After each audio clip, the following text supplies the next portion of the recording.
Fort Bend ISD Board of Trustee meeting is an open meeting for the public to observe the board conducting district business. Therefore, patrons may only address the board during the designated audience items section on the agenda.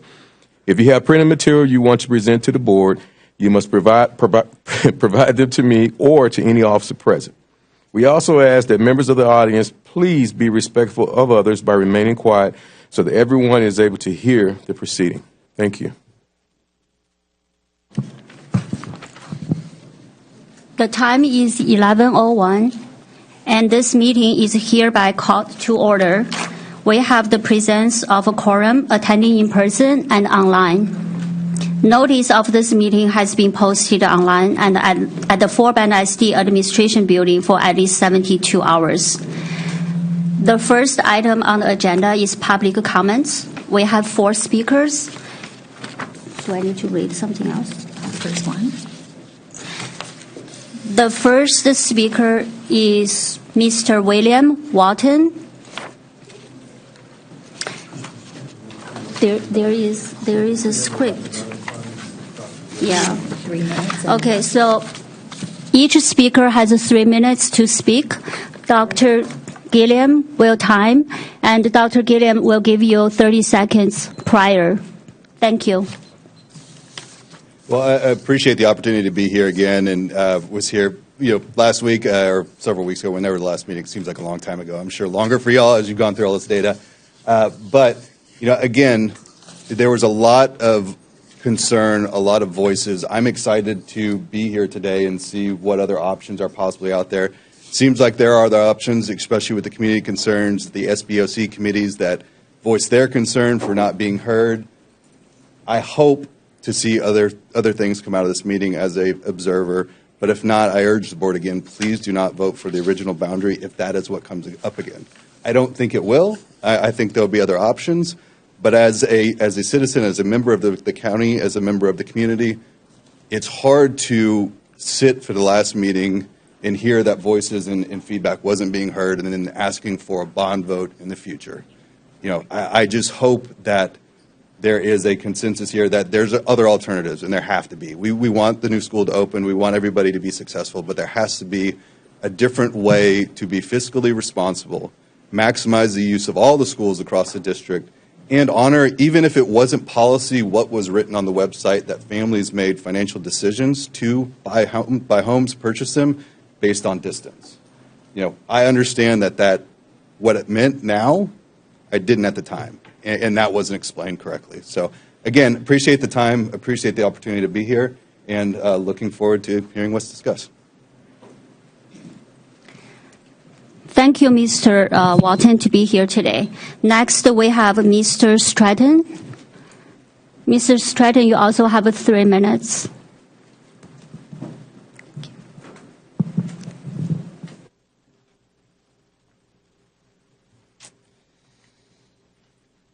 Thanks for the opportunity to address the board again. Good to see everyone. My name's Bill Stratton. I've lived in Siena for almost 18 years now. I'm asking the board to vote no, like I did last Monday, and reject the current boundary proposal. I'm asking you to include a subsection of 258E in the Ridge Point High School boundary, specifically the neighborhoods of Logan Pass, Fox Bend, the Vines, and the Plaza. Over the last couple of weeks, many impacted residents have provided the board and the administration with factual and logical reasons why these 4 sections should be included in the Ridge Point boundary. Just to reiterate, these 4 neighborhoods fall within 2 miles of Ridge Point. Regardless if you believe this is a perceived or promised rule, families have made financial decisions based on this. We're asking you to honor this promise and allow those within 2 miles to attend Ridge Point. These neighborhoods are fully developed. There's no empty lots whatsoever. The future growth from our 4 neighborhoods is minimal and predictable. These 4 neighborhoods are self-contained and separated from the rest of 258E by a drainage levee. There's no roads, no paths that connect us to the back of 258E. The back of 258E is where new homes are being built and where the development continues. Zoning the children in these 4 neighborhoods to Crawford will destroy their social networks that have been created and cultivated since elementary school. When Middle School 16 is built, it's likely our area will be rezoned back to Ridge Point, and 245A will be rezoned to Crawford. Make those decisions now with the future in mind. Lastly, these 4 neighborhoods do not require any transportation resources to attend Ridgepoint High School. Unrelated, but just as important, the current boundary proposal, there's no path to keep high school-age siblings together for those that are rezoned. For example, next year, seniors at Ridgepoint with 9th grade siblings will be forced to attend different high schools. How can splitting up siblings be a part of the strategy? Families and children's well-being should be the most important decision criteria during this process, not trying to find the quickest path to fill a new school. I ask that you consider these 2 items during your boundary discussion. There are solutions available that would not completely disrupt the original plan. The original proposal is not the only viable solution. I ask that you make the difficult decisions today for our families and children. Thank you for your consideration.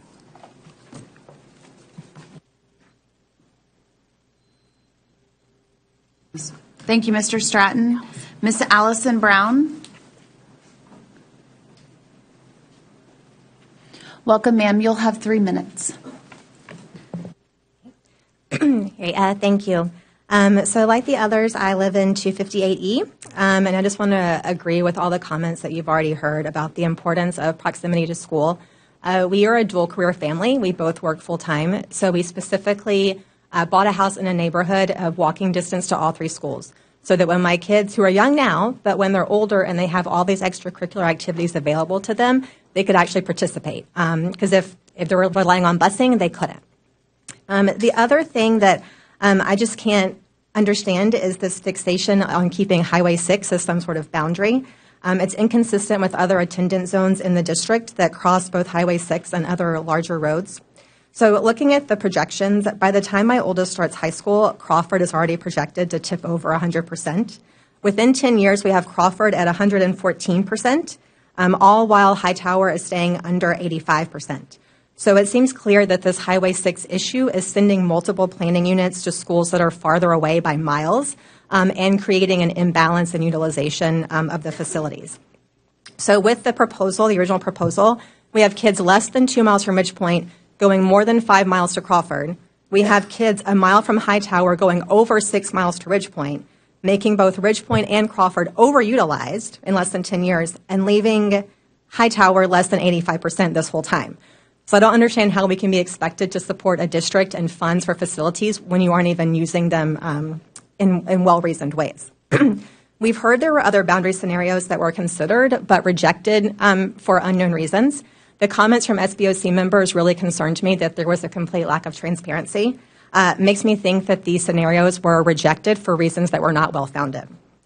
There was also a message at the last meeting of, well, we're building a new school, we got to put kids in it.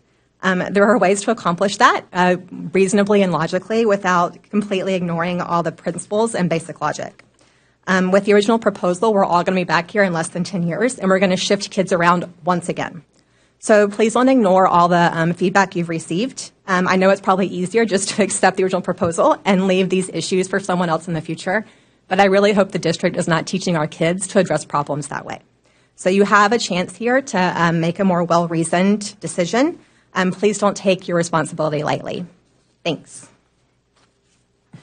Thank you, Mrs. Brown. Ms. Christine Saunders.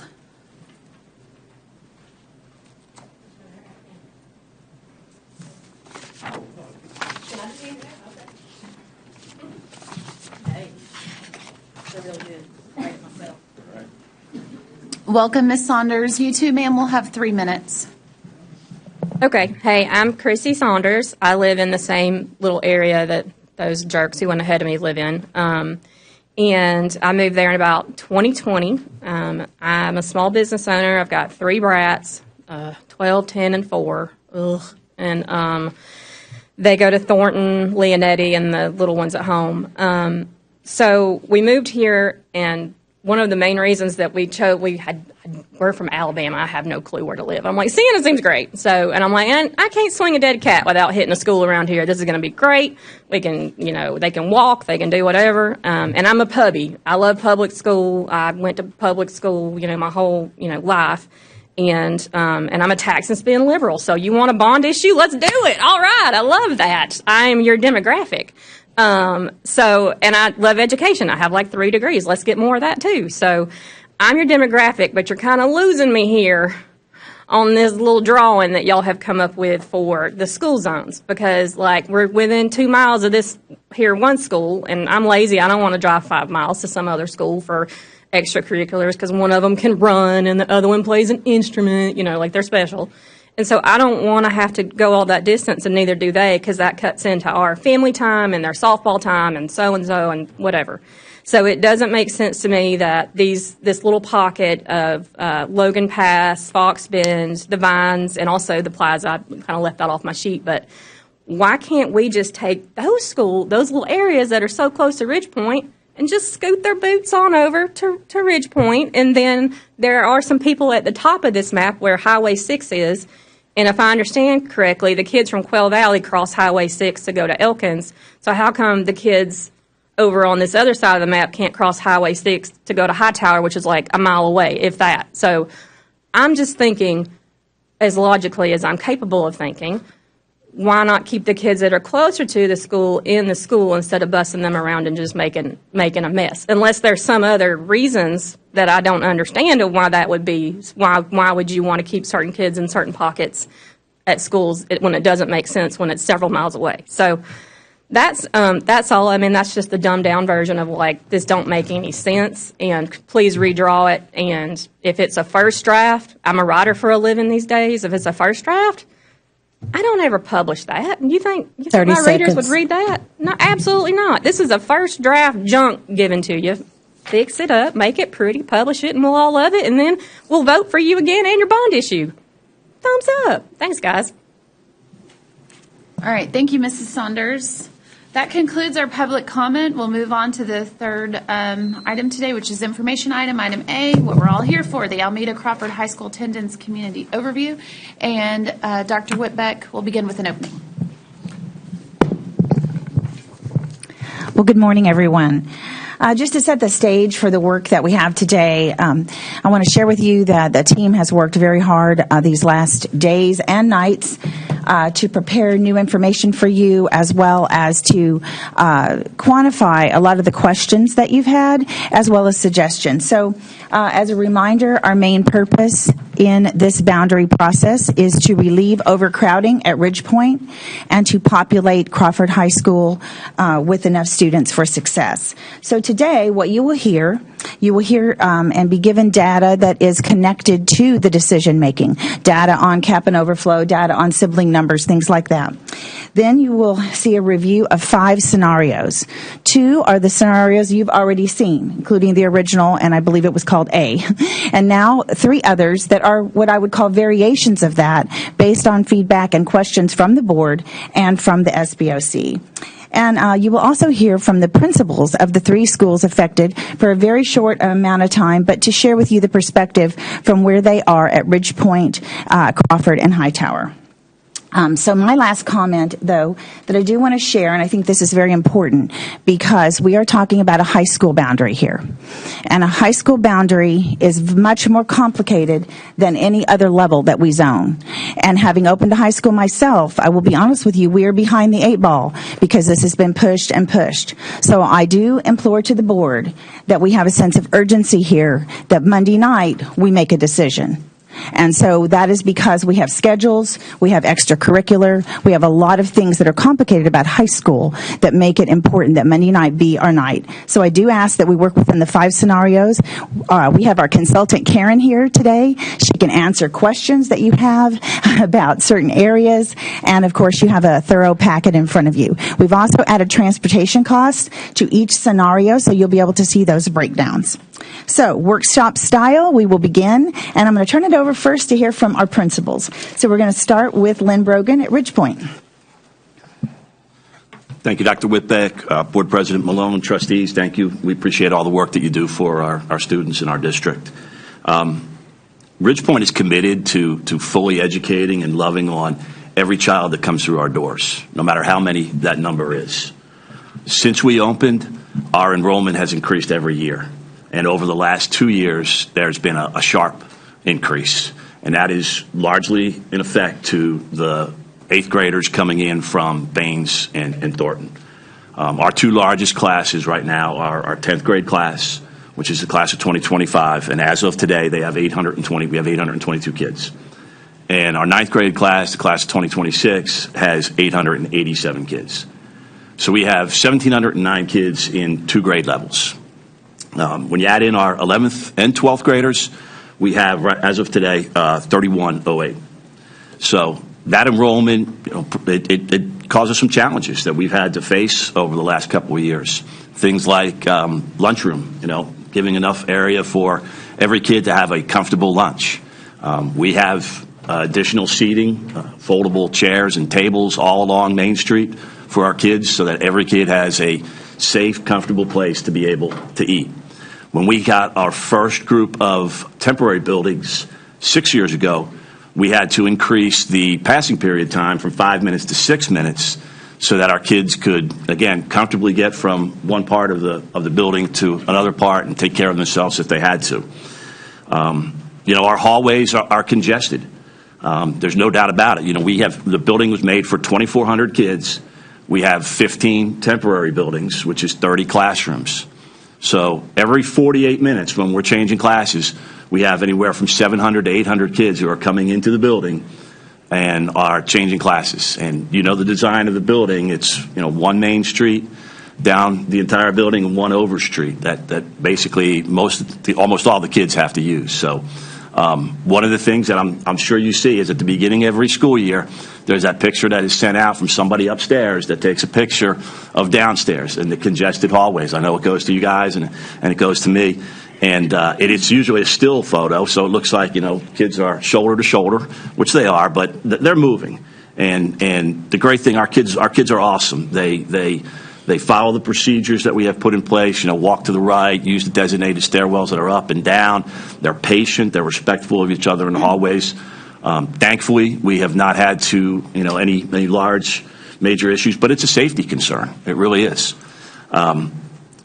Also, we're losing families, we're losing students out of the district because of our size. We have had 81 students withdraw this school year. About 10 of them went to district schools. Of the rest of them, it's almost an even split of about 35 kids that either left the district or went out of state. And we talk to them. I sign off on every withdrawal form every time a student is leaving, and I'll ask our registrar's assistant and our counselors and our administrators talk to the families beforehand before seeing if we can resolve any kind of issue. But of those 35 kids that are either out of state or out of district, several of them who moved out of district have said that they're looking for a school with larger enrollment, smaller enrollment. Of the other half, the other 35, they have left for charter school, private school, homeschool, or online school. And those are much more telling us that it's because of the enrollment and that their student has concerns with the number of kids that we have in the building. So we're grateful for the relief that Crawford is going to give us. We know it's not going to be, a tremendous amount. We know it's going to take some time for it to fully go into effect. We're ready to work with our 9th graders who are identified, our current 9th graders who are going to be identified as being Crawford students, to know that they're going to be successful the remainder of this school year, to transition them to Crawford, and to know that the way I look at it is, they spent a year at an amazing school, and now they're going to spend 3 years at an amazing school. So Keith and I have already talked a lot about that, so I'll just turn it over to Keith from here. Thank you, Mr. Brogan. And also thank you, trustees, Dr. Whitbeck, President Malone. And I also want to say thank you to all the district staff that have supported this effort, and also the members of the School Boundary Oversight Committee, because I know this has been a really heavy lift in a relatively short period of time. But pick up where Mr. Brogan left off. We also want to provide an amazing opportunity, amazing educational opportunity for our students. Whoever walks in the door is going to get an amazing experience. But our ability to provide learning experiences that are equitable and comprehensive come in direct proportion to the number of students that we receive. So the original boundary recommendation, I think the number is projected at 542. Okay, so that's a doable number. It's small, but it's doable. So one of the things that could have you consider, though, is that the impact that any scenarios you look at that would lessen that number would really have a direct impact on a lot of our opportunities to provide those the excellent opportunities for academics, athletics, and the arts. So one of them would be just simply the fact of having a smaller number of students means a smaller staff, meaning that our staff will have to wear a tremendous number of hats. And I think there's a lot of excitement as a staff member. I mean, I got to open Baines in 2006 as the band director, and there was a lot of excitement around that. But I also don't want to, for the first staff that opens it up, to overwhelm them with so many hats that I guess the honeymoon or the shine comes off really, really fast because they're overwhelmed with all the hats that they have to wear. I'm thinking about like performing arts programs, academic pentathlon, or all the academic competitions, and our ability to start some of those programs, and thinking about fielding athletic teams that can be affected as well by a smaller student enrollment. And just thinking, too, about the extracurricular and curricular loads that the staff will have, thinking about teachers having multiple preparations, possibly having to, if I'm a teacher that's certified in science and math, I might have to teach science and math and do a club and maybe coach a sport. You know, what's that going to look like for them? But, you know, Mr. Brogan mentioned that fewer students at Crawford results in less overall relief for Ridgepoint, and for that matter, actually probably Hightower as well. But it's actually a win-win scenario. The more kids that come to Crawford, it actually not only helps the programming at Crawford and enhances the student experience, it actually fulfills its role for why it was originally voted for by the voters in 2018 at a 75% level to relieve Ridgepoint High School. So I also want to think about the leadership opportunities that opening a new high school represents. There's some things that might be afforded to them in a 500, 600 grade student count school that might not be afforded to them in a 3,000 plus school. And as I've already shared with the board, I don't know, maybe in November at some point, that even I, in 1984, when I was going from 9th grade to 10th grade, I got to open a brand new high school in Plano. But there was a great opportunity for these kids, especially those rising sophomores. As Mr. Brogan mentioned, they've had a great experience at a wonderful school as 9th graders, but they're going to have a 3-year leadership journey. They're going to be essentially, even though they're sophomores, they'll be seniors when they're sophomores, they'll be seniors when they're juniors, and they'll be seniors when they're seniors. So they will be the ones, leading the charge. No pun intended with the Chargers. So, but they have a great opportunity, and they're going to be the ones that do like at Panther Premier, how they do all their freshman orientation things. They're going to be the one leading their just great younger peers coming in 9th grade. But we also want to think about that opportunity to build a culture and a legacy that others will benefit from far into the future. And these opportunities are rare. It's been 13 years since Fort Bend ISD opened a high school. I mean, you stop and think about it. The kids that are currently at Ridgepoint High School didn't exist when they were in kindergarten. But this group of students that we'll be having to come in, this is truly a once-in-a-generation opportunity. And Ridgepoint has become an amazing school over the past 13 years, as has Hightower throughout its existence. But Crawford is also destined for greatness. It just needs to have its start. So I want to say thank you for taking the time to consider the viewpoints of the three of us campus leaders. But again, my piece, I think my charge and why I was selected to be the first principal at Crawford is to be able to build an environment that has equitable and comprehensive learning experiences. But a lot of the work that we need to do is, as Dr. Whitbeck mentioned, is kind of a little bit on hold because it really starts with knowing who the kids are and how many of them. So when it comes to staffing, building community, meeting and working with the students and parents and collaboratively developing a mission, vision, and core values. Those are all the things that we have to do collaboratively as a school community. But I am going to spend a little time with you, board members. I think on March the 6th, I'm going to give you a little bit more comprehensive overview, some pictures, and talk more broadly about the direction and the vision for the school. We're trying to create a framework for the school that the community will help us fill in. So, and I'll close with this. Time is of the essence, and I really do appreciate all the work that everyone has done. I'll pass it over to Mr. Roberson. Thank you, Keith, and thank you, Lynn. And so thank you, Dr. Whitbeck and President Malone and Board of Trustees. And so I'm not going to hold you long. I think both of my colleagues shared a lot of the information that you needed to hear today. And so I'm basically here just in support of both of my colleagues. Obviously, you know, at Hightower High School, we've since I've been there, I started off with maybe about 2,200 kids. And so in the 3 years that I've been there, we've grown to about 2,600 kids. And so we do fill the hallways, we do fill the classrooms. You know, we've had to add a couple of T buildings since I've been there as well. We have 6 now, so that's about 12 classrooms outside of the building. And so that does come, you know, like Lynn said, with some issues in terms of just the transition and students coming into the classroom and just being to make sure that we can keep them safe, keep them secure at all times. You know, those are some struggles. We might not have the struggles that Lynn has in terms of the 3,000 students, but we do feel some of it, you know, a little bit here and there in terms of the classrooms and the hallways and things like that. But the biggest reason why I'm here is I'm here to support both of my colleagues, and I also want to just let the community know, you know, in terms of the decision that's made, you know, Hightower is going to be there to support all the families, support all the students of Fort Bend ISD. No matter what decision is made, I want parents to understand that, you know, Hightower is here to make sure that we provide the education that their child deserves. We continue to be a triple threat campus in terms of academics, athletics, you know, and the fine arts, and that's something that we're striving to continue to be committed to excellence.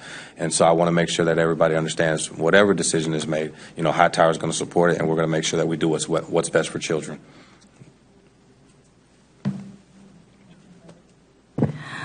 I just want to say thank you to our principals. You know, the principalship at the high school level particularly is a very long weeks, long nights, long days. Thank you all. I do want to also point out, as I turn it over to Collaborative Communities for a few of the data facts, that if you'll notice the colors that our high school principals are wearing, they're each sporting the colors, and that is so true of Fort Bend ISD and their leadership and the pride that they have in the work they do every day and the kids that they serve. So with that, it goes to Collaborative Communities. Okay, well, good morning. I think you'll be loading the slides up. Just want to make sure that everyone has access to it. Thank you. Do we have? I don't have a mouse.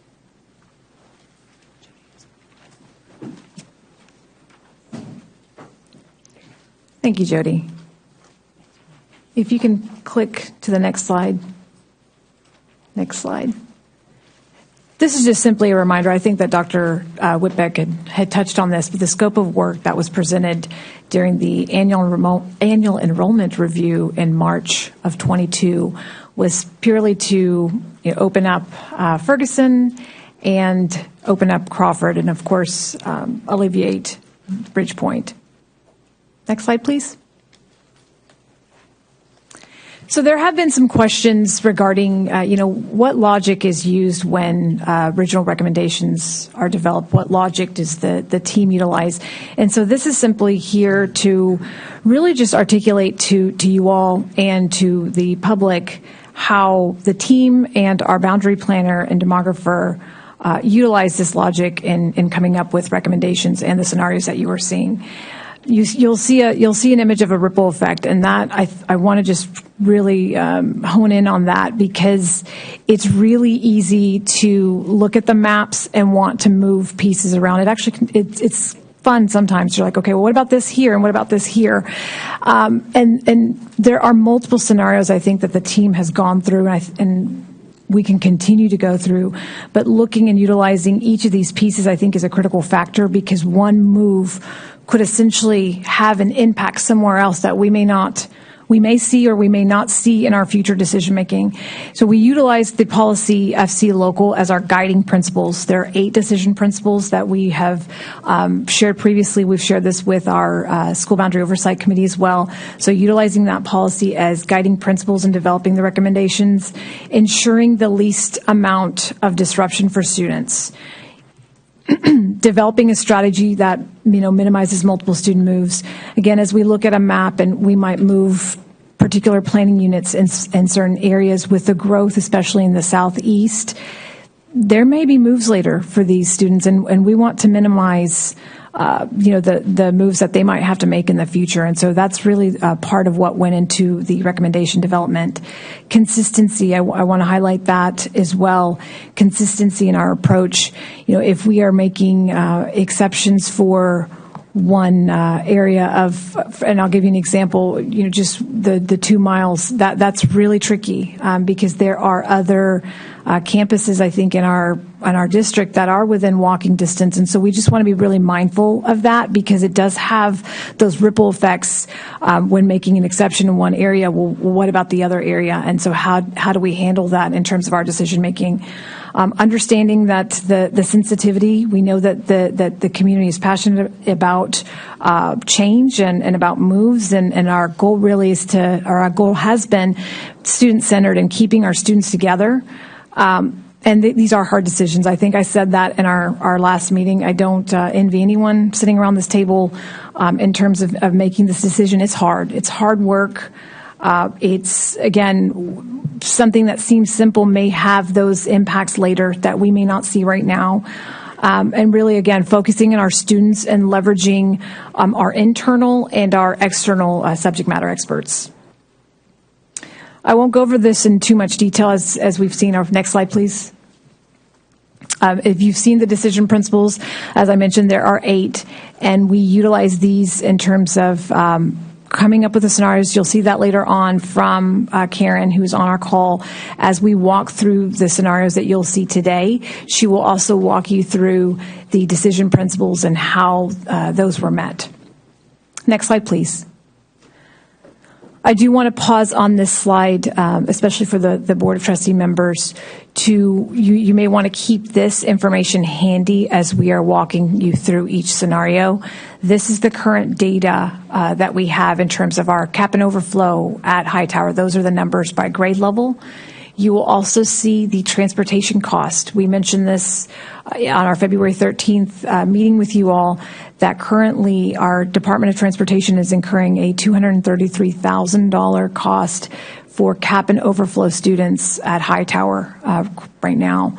And the number of siblings in our current Ridgepoint boundary, we have 263 siblings. So as we walk through these scenarios, just understand there may be impacts of not being able to bring back these cap and overflow numbers or our siblings, depending on how we look at these scenarios. These are implementation decisions, but we want to highlight this information to you so that you can process through it as we look through the scenarios.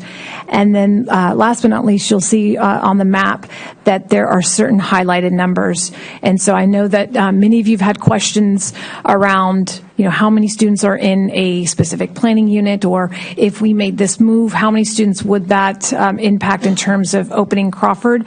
And so we aim to make this a little bit easier to digest for you all, where we're giving you the current number of 9th through 12th grade students within those specific planning units. So again, you may want to keep this in the packet in front of you. You may want to keep this slide handy as we go through the presentation. And with that, next slide, please. I will turn it over to Karen.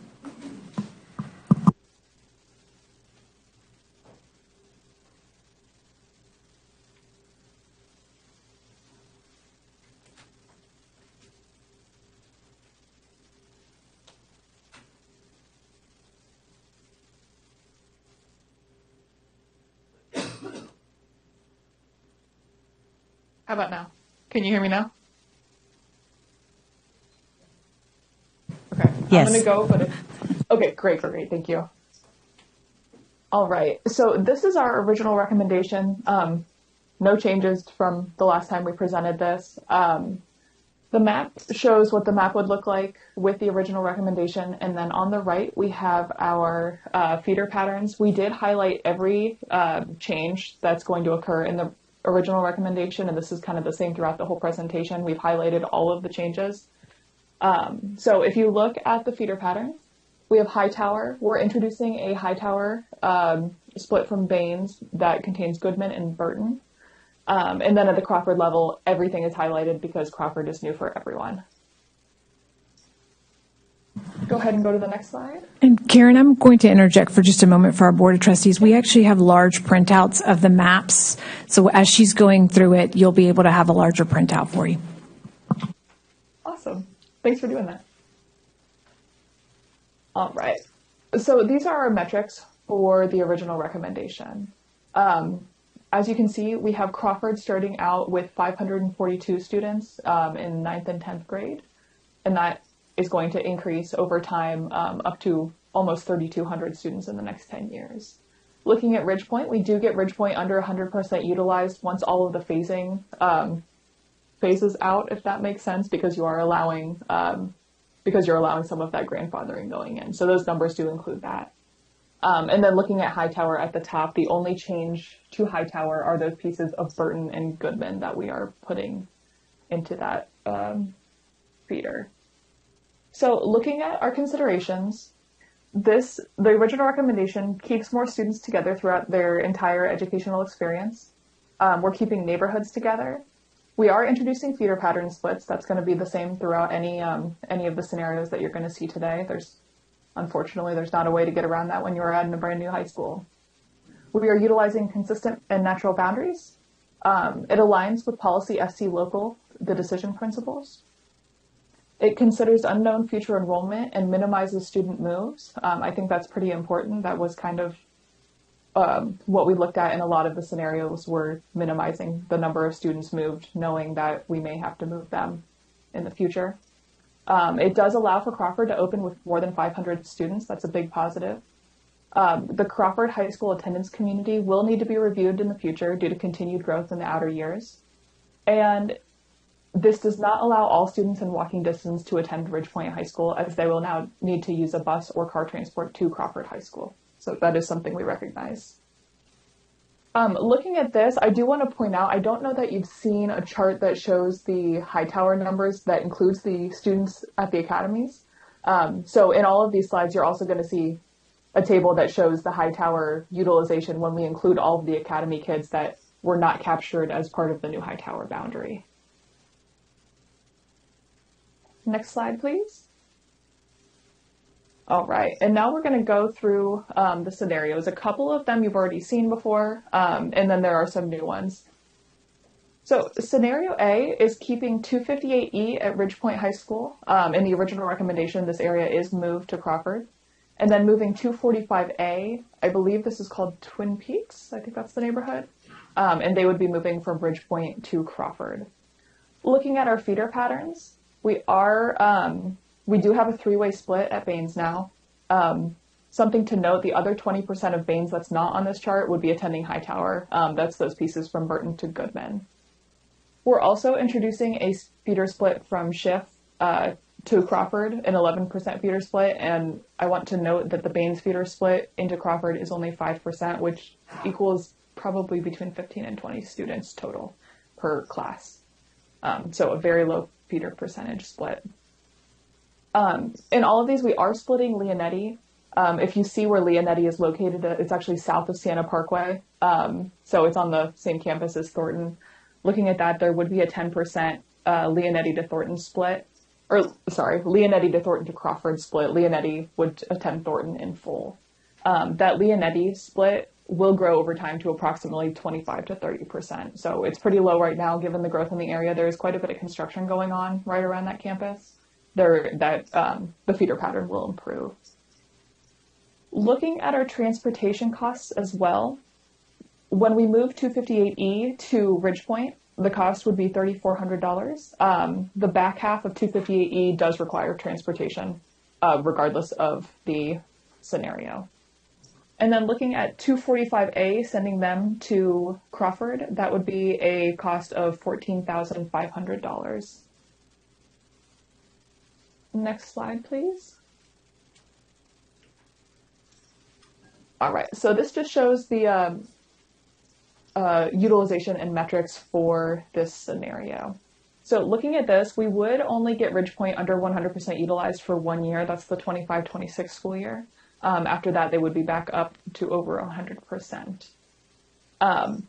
Again, we have our Hightower Plus Academies metrics on here as well. This shows when we include the academies into Hightower what the utilizations would be. So those are probably more accurate utilizations given the programs at that school. Some considerations about this. We are introducing another feeder pattern split. in Baines would be a very low split at 5%. Again, that's between 15 and 20 kids in that cohort. We are not utilizing natural consistent boundaries. It does not align with all of the policy FC local decision principles. This may impact future enrollment, and we are introducing a potential for multiple student moves with this. Something I think it's important to note is when Crawford does get overutilized, more than likely those outer pieces are going to be moved again. So we're pushing this area into Crawford, but we have to understand that that would likely be the first area to go once that boundary needs additional changes. A positive, we are allowing some students in walking distance to attend Ridgepoint High School. The back portion of 258E would still need busing to Ridgepoint High School. I think I mentioned that. We are making an exception for one area by considering a 2-mile permanent boundary rule, where other parts of the surrounding community and district do not get this exception. And then the Crawford High School community needs to be reviewed in the future due to continued growth in the outer years. If you look at our decision principles, we have rated the feeders as red in this case because we are introducing that really low feeder percentage split. And then the neighborhoods in this case, we would be splitting a neighborhood, I believe it's called Heritage Grove, in the back part of 258E. That is still a developing community, but if you look at the map of Siena, that is considered one. Next slide, please. So scenario B is another scenario you saw, was it last week? Goodness. So looking at scenario B, this would involve the only change from the original recommendation would be splitting planning unit 258E along that drainage ditch and sending that portion, the portion closer to Ridgepoint, and then the back portion would go to Crawford. Looking at our feeders, if we look at Baines, 25% and 75%, again, this is the same as the original recommendation. There's no changes there. Looking at Ridgepoint, we would be introducing a split into Ferguson with this. So you can see we have 47-53 Ferguson split from Ridgepoint and Crawford. And again, we are splitting Leonetti in this case, and that Leonetti percentage will grow over time. Something else I think is important to note is that the section of Ferguson going to Crawford is only going to increase. The majority of, actually, I think all of the development that is in Ferguson is actually pointed at Crawford now. We're taking the one area that's kind of established and putting them at Ridgepoint. So that 53-47, it seems good right now. In the next 10 years, that's going to grow and grow and grow until Ferguson's probably going to be like a 70 or 80% going to Crawford with, 20 to 30% going to Ridgepoint. Looking at our costs, to send the back portion of 258E to Crawford, we would be spending about $6,500. Next slide, please. Again, you've seen the metrics before on this one. Looking at this, we actually wouldn't get Ridgepoint under 100% at all in this case. And then Crawford, if you look at the enrollment for the first year, it's at 461. The Hightower and Academies, it's actually the same as the last one because we aren't touching Hightower in any different way than scenario A. So the percentages are the same in scenario A and scenario B when we include the Hightower Academies. Some considerations. Again, we're introducing a feeder split in this case from Ferguson to Ridgepoint. We are not keeping a neighborhood together. It does not utilize natural consistent boundaries. It doesn't fully align with all of the policy FC local decision principles. We are balancing enrollment. We're actually balancing overutilizations between Ridgepoint and Crawford. Some students would be able to walk to Ridgepoint, which is a positive. We are making an exception for one area by considering a 2-mile permanent boundary rule where other parts of the surrounding community and district do not get this exception. And then the Crawford High School attendance community needs to be reviewed in the future due to continued growth in the outer years. Looking at our decision principles in this, you can see we did rate feeders as yellow. We are introducing another feeder split in this case, and then neighborhoods as yellow as well. Next slide, please. So the rest of the scenarios you have not seen before, so I'm going to kind of go through these a little bit slower. So this is scenario C. What it does is looking at Looking at 258E, we're splitting 258E along the drainage ditch, so that front portion would attend Ridgepoint and the back portion would attend Crawford. We're then going to move 243A and 245A to Crawford from Ridgepoint. Looking at our feeders, we are introducing a three-way feeder split for Baines. They now go to Hightower, Ridgepoint, and Crawford. Along with that, there is a low percentage split from Schiff to Baines, then to Crawford, and then looking at the Baines to Crawford feeder split, that's again 5%. Just something to note, there really are not that many kids in 243A yet, which is why the percentages don't fluctuate too much between this one and a previous scenario. Looking at Leonetti, again, we are splitting Leonetti 10% to Crawford, 90% to Ridgepoint. This percentage will grow over time.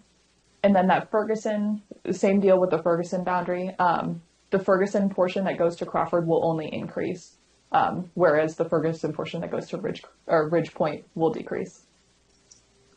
Looking at our costs, when we send the back portion of 258E to Crawford, this is a $6,500 cost. And then sending 243A and 245A to Crawford is a $30,000 cost, totaling $36,500. Next slide, please. All right, and these are the metrics for scenario C.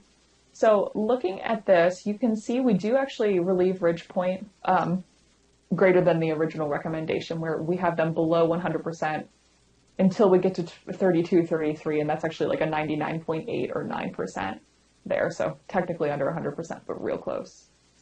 Looking at Crawford, we would open Crawford at 553 students, and then that would only increase over time. In this case, instead of having overutilization at Ridgepoint and Crawford, it would be Ridgepoint or just Crawford in the 10-year lookout. Looking at the Hightower and Academies, again, we aren't making any changes to Hightower from the previous two scenarios, so these stay around the same. And our considerations for this are, we are introducing another feeder pattern. Again, Baines is a low feeder split at 5%. This does not keep neighborhoods together or utilize natural and consistent boundaries. It does not fully align with all policy FC local decision principles. We are allowing some students in walking distance to attend Ridgepoint. This allows for Crawford to open with more than 500 students. Transportation of 243A and 245A to Crawford is 7 to 9 miles. Ridgepoint is approximately 8 miles from this area, so that's something to note. We would be sending students to their third closest, or second closest school, I guess, in that case. Nope, third closest school. This does keep 243A and 245A together as they're being moved from Heritage Rose to Schiff and Baines. Again, we're making an exception for one area by considering the 2-mile permanent boundary rule, where other parts of the surrounding community and district do not get this exception. And then Crawford High School, the attendance community needs to be reviewed in the future due to continued growth in the outer years. Looking at our decision principles for this, again, looking at feeders, we are creating a very low feeder split at Baines as well as a 3-way feeder split at that school. So that is coded as red, meaning it does not align with policy. And looking at our neighborhoods, we've rated this as yellow because we are splitting. Next slide, please. All right, so this is scenario D. What this does, and it's actually pretty similar to scenario C, except for 243A and 245A now go to Hightower. So looking at this, again, splitting 258E along the drainage ditch, the front portion that's closer to Ridgepoint would attend Ridgepoint, the back portion would attend Crawford. And again, we're moving 243A and 245A to Hightower from Ridgepoint. Looking at this, what we have not done in this case is given Baines a 3-way feeder pattern. We've actually added to the Baines split off to Hightower in this case. That being said, Schiff would be a low percentage split to Baines to Hightower. Looking at the rest of the feeder patterns, again, we're impacting Thornton, Heritage Rose, Ferguson, and Leonetti. Those are all new to Crawford, and Ferguson's new altogether. We would split Ferguson 47% to Ridgepoint, 53% to Crawford. Again, that 53% to Crawford is only going to grow while the front portion is going to shrink. Looking at our costs, oh, and again, we're splitting Leonetti. We're doing that in every scenario, so if I forget to say it, remember that it's in there. And then looking at our costs, if we put the back portion of 258E to Crawford, that's $6,500 again. And then 243A to 245A to Hightower is going to be a $14,000 cost. We have to put buses in that area regardless of the scenario, unless you build a school in that planning unit. Next slide, please. All right, looking at our metrics, just like in scenario C, we are utilizing Ridgepoint. They are under 100% for the foreseeable future once we get out of the phasing that's currently occurring or going to occur. Looking at Crawford, we are opening them at 461 students. Again, that's only going to grow over time until they get to 2031, 32, and they're over 100%. We're also including the Hightower numbers that include, or the utilizations that include the academies. And looking at our considerations, again, we are introducing feeder pattern splits. We're not keeping neighborhoods together or utilizing natural consistent boundaries. It does not align with all of the policy FC local decision principles. We are allowing some students in the walking distance to attend Ridgepoint High School. That's a positive there.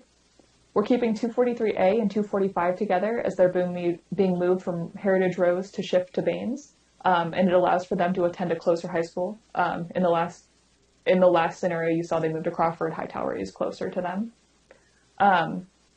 Again, we're making an exception for one area by considering the 2-mile permanent boundary rule, where other parts of the surrounding community and district do not get this exception. And then the Crawford High School attendance community will need to be reviewed in the future due to continued growth in the outer years. Looking at our decision principles, we rated decision principle 2, the one that has to do with feeders, as yellow, meaning it somewhat aligns with policy. We are introducing a feeder split in this case, but we would not be introducing a 3-way feeder split. And then looking at the neighborhoods, and that is the decision principle that has a couple different decision principles inside of it. We are rating that as yellow, meaning it somewhat aligns with policy. Next slide, please. All right, and this is going to be our last scenario for now. Looking at scenario E, we are splitting 258E, where the front portion, we're splitting along the drainage ditch again, so the front portion attends Ridgepoint, the back portion attends Crawford. And then we're going to move 245A to Crawford from Ridgepoint. Looking at the scenario, we would be introducing a 3-way split into Baines. They would go to Hightower, Ridgepoint, and Crawford. Again, the small portion that we're sending to Crawford is a 5% split. That's a very low number of the cohort that would be moving.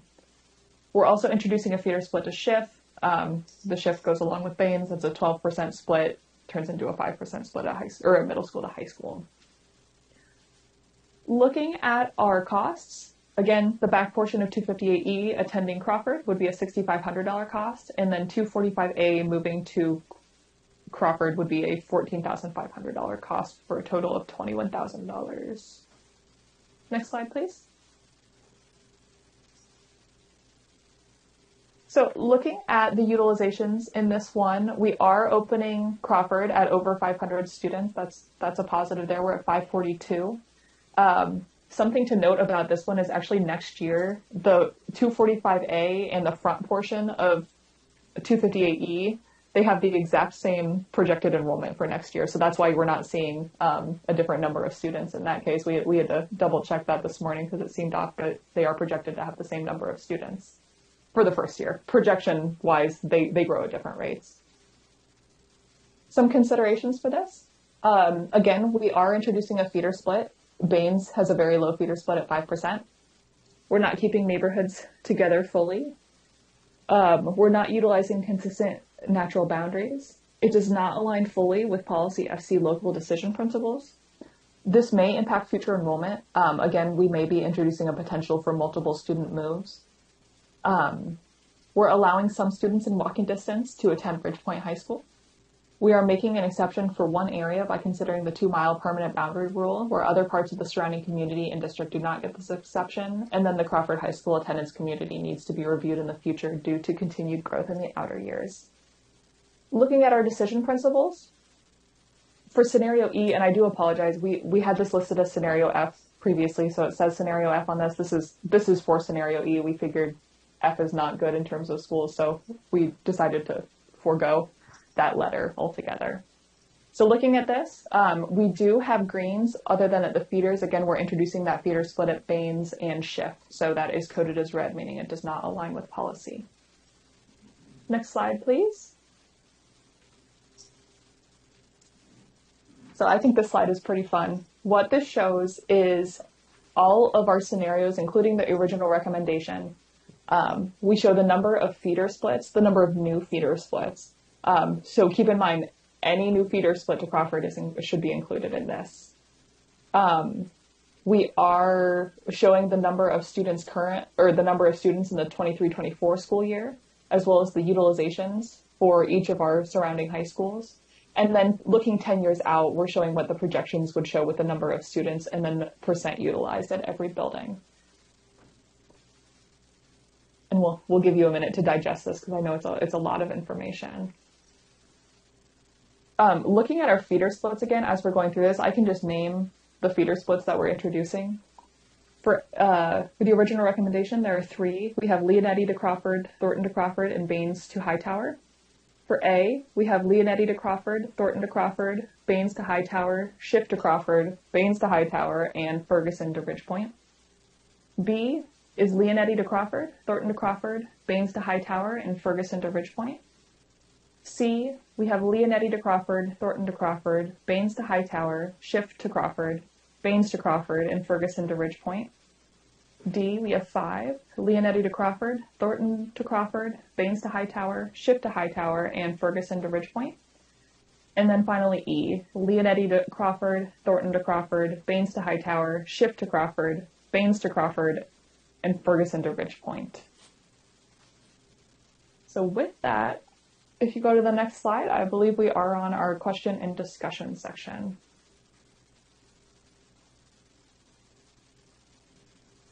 All right. Thank you, Karen. Appreciate you being here today and coming up with these new options for us. And thank you, gentlemen, principals from Ridgepoint, Crawford, and Hightower. I know you guys have all kind of been like the target, right, of what's going on. And so, and taking the heat in different directions, and we understand that, and we know it hasn't been easy. And so I just appreciate your fortitude in all of this and your honesty with the realities of the boots on the ground and the current plight, to be honest with you. And we appreciate your leadership, too. And we know that each of you lead great campuses. I want to say this, hats off. So, Mr. Roberson, yesterday I was in Austin, and actually this has happened twice. The last 2 times I was at the Capitol, where kids came up to me, and they're doing amazing things and for different state reps. And they're like, "Oh, ma'am, I'm a Fort Bend ISD student, and I went to the medical academy at Hightower High School." And so I just want to say hats off, because I can't even tell you the amount of joy that it brings me when I run into kids and I hear their stories and what they're doing. And I know it's because of the leaders like you guys, and all of the teachers too. And I trust and have full confidence, Mr. Fickle, that Crawford is going to be the amazing school that you envision, and that we will have the parental support, community support, and of course the administration and district support as well. That campus is going to propel to be a great one that produces phenomenal kids that do great things, not just here in our community, but throughout the world, just as Fort Bend has been known to do. So I want to just put that out there. And then, board, I want to thank you, too. I know we've all been getting lots of emails from, whether it's 258E, 258F, whether it's from people on the north side of Siena, other sides of the district. I mean, we have been inundated. And first of all, to anyone watching, listening, or for those of you, if I haven't responded, I know initially I was trying to respond to everyone. I'm just going to be honest, I can't get to every single email today. That it's a lot, right? Whether it's emails, text messages, or whatnot. And we hear you, we know, and this hasn't been easy for anyone, especially with, honestly, the proximity of Crawford High School being on the edge of the district, I don't see an easy, perfect solution that everyone's going to be happy, but I do see that we can move forward together and create greatness at each of these schools. So I just wanted to kind of start with that, and thank you for giving me a minute to do that. So now to the nitty-gritty. I'm sure we have lots of questions with numbers, and I appreciate you guys going through and listening to community members, to SBOC, because I can see how you incorporated a lot of the feedback, and also from the board, particularly, with the changes for 258E and 245A, because there was a lot of comments surrounding that. So we will start with questions, and we'll work through this workshop. And hopefully on Monday we'll have something that we're ready to move forward with, which is the goal. And so I'm going to open it up, and we can start with Mrs. Day. Is that your sign? I don't have a sign. That'll work. So, yeah, I don't want to repeat Ms. Malone, what she said. We all appreciate everyone being here today. First, I wanted to make a statement. I do have a prior commitment, so I have to walk out of the room at 1. I don't want anyone take it the wrong way. So, and also please continue with the meeting, and I will watch. So that being said, I do want to ask one question. Is SBOC members, are they allowed to ask questions at this workshop? So currently, Ms. Day, we can open up to SBOC towards the end, but especially given we know that you have the prior commitment, the intent is that the board gets their questions answered and that we work through everything with us and then leave that to later, because I know you have questions about data. So to be honest, I was under impression that today is the workshop. We're getting information from the administration, and the SBOC will participate the meeting. So by we never said. We didn't address that. So that's what that's okay. So that's my impression, because initially I thought we're gonna have the admin present the scenario to SBOC, and then they're gonna come back to the board with a couple of recommendations. But because I understand we're all time, so we don't have time, so we're going to have this workshop and invite SBOC members to participate. That's really the message I got. So I understand. So Ms. Malone, I see your the point. So I think now we have 60 minutes left, and then we have 7 board members. Just do a simple math, I guess. I have 7 minutes. I'm going to ask, I know we have some SBOC members here, so if anyone wants to speak up, I'm willing to give you my 7 minutes. So is there anyone there? Okay, thank you. All right, that works for me. Ms. Hopkins, welcome. You can head up to the podium. And feel free to share your input. This makes me very nervous. I guess my impression of this process has been very disappointing. But these scenarios that they have, I feel like they have, I feel like admin's trying to make things very simple in some ways, but also not looking at some of the somewhat more obvious solutions. They're emphasizing a lot of the negatives, like all these splits that are getting added, when those could easily be taken care of. So, for example, the front portion of 258E could easily, they're halfway between Ferguson and Scanlon, and because of their easy access to Sienna Parkway, I don't know why they've never even looked at, even though I have mentioned it, moving them over to Scanlon. I'm also very disappointed that they never talk about the middle school capacity and how that's being impacted by how they're doing things. I've been very upset about how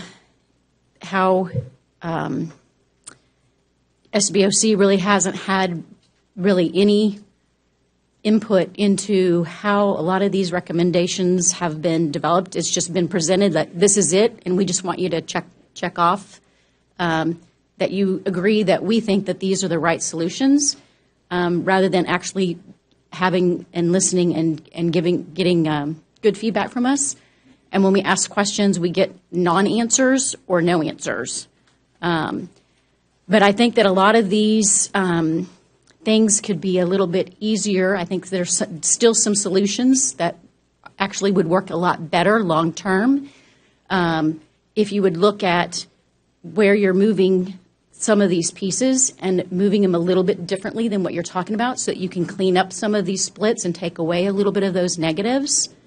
And I guess that's about all I can think of right now. Okay, thank you, Ms. Hopkins. We appreciate that. I think. Huh? Oh, okay, yes. And then I think if y'all don't mind, because here's the deal. If you don't mind, just 1 second. If you don't mind, because we are doing a workshop, right? Regarding, I think this is important to point out. So back in the day, we had SBOC, and SBOC had a different role than it does today, right? And the policy changed via FC Local, and I do think that there is a lot of confusion on what the role is of SBOC today versus many years ago. We've also talked about potentially addressing that policy to update it for the future, because it seems like the job description, if you will, has changed, but I'm not sure if everyone fully understands how that job description really changed. And so do you mind, Ms. Martinez, briefly going over the role of SBOC today versus previously and that change? Because I know, Ms. Hopkins, like for you, you were involved many years ago weren't you involved in the SBOC process then too? Yeah, and it's different. Yes, thank you. Yes, it is quite different than it was prior. And in fact, the SBOC initiated with the changes to policy FC Local that began, I believe, in 2018, 2019. And the first school boundary oversight committee that was governed by those changes was the inaugural process of that was right prior to the work on the Sonal Butcher boundaries.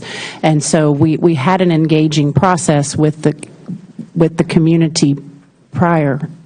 And but the formal SBOC and the way that it is now in policy, this is, I guess I would say, maybe the second full round of boundary review and boundary work, and it is guided by the policy. If you'll give me just a second, there's a place in policy that speaks to kind of the way that the procedure was created to run the protocols and the process for getting that input, and it revolves around or is pointed to those decision principles and the alignment of.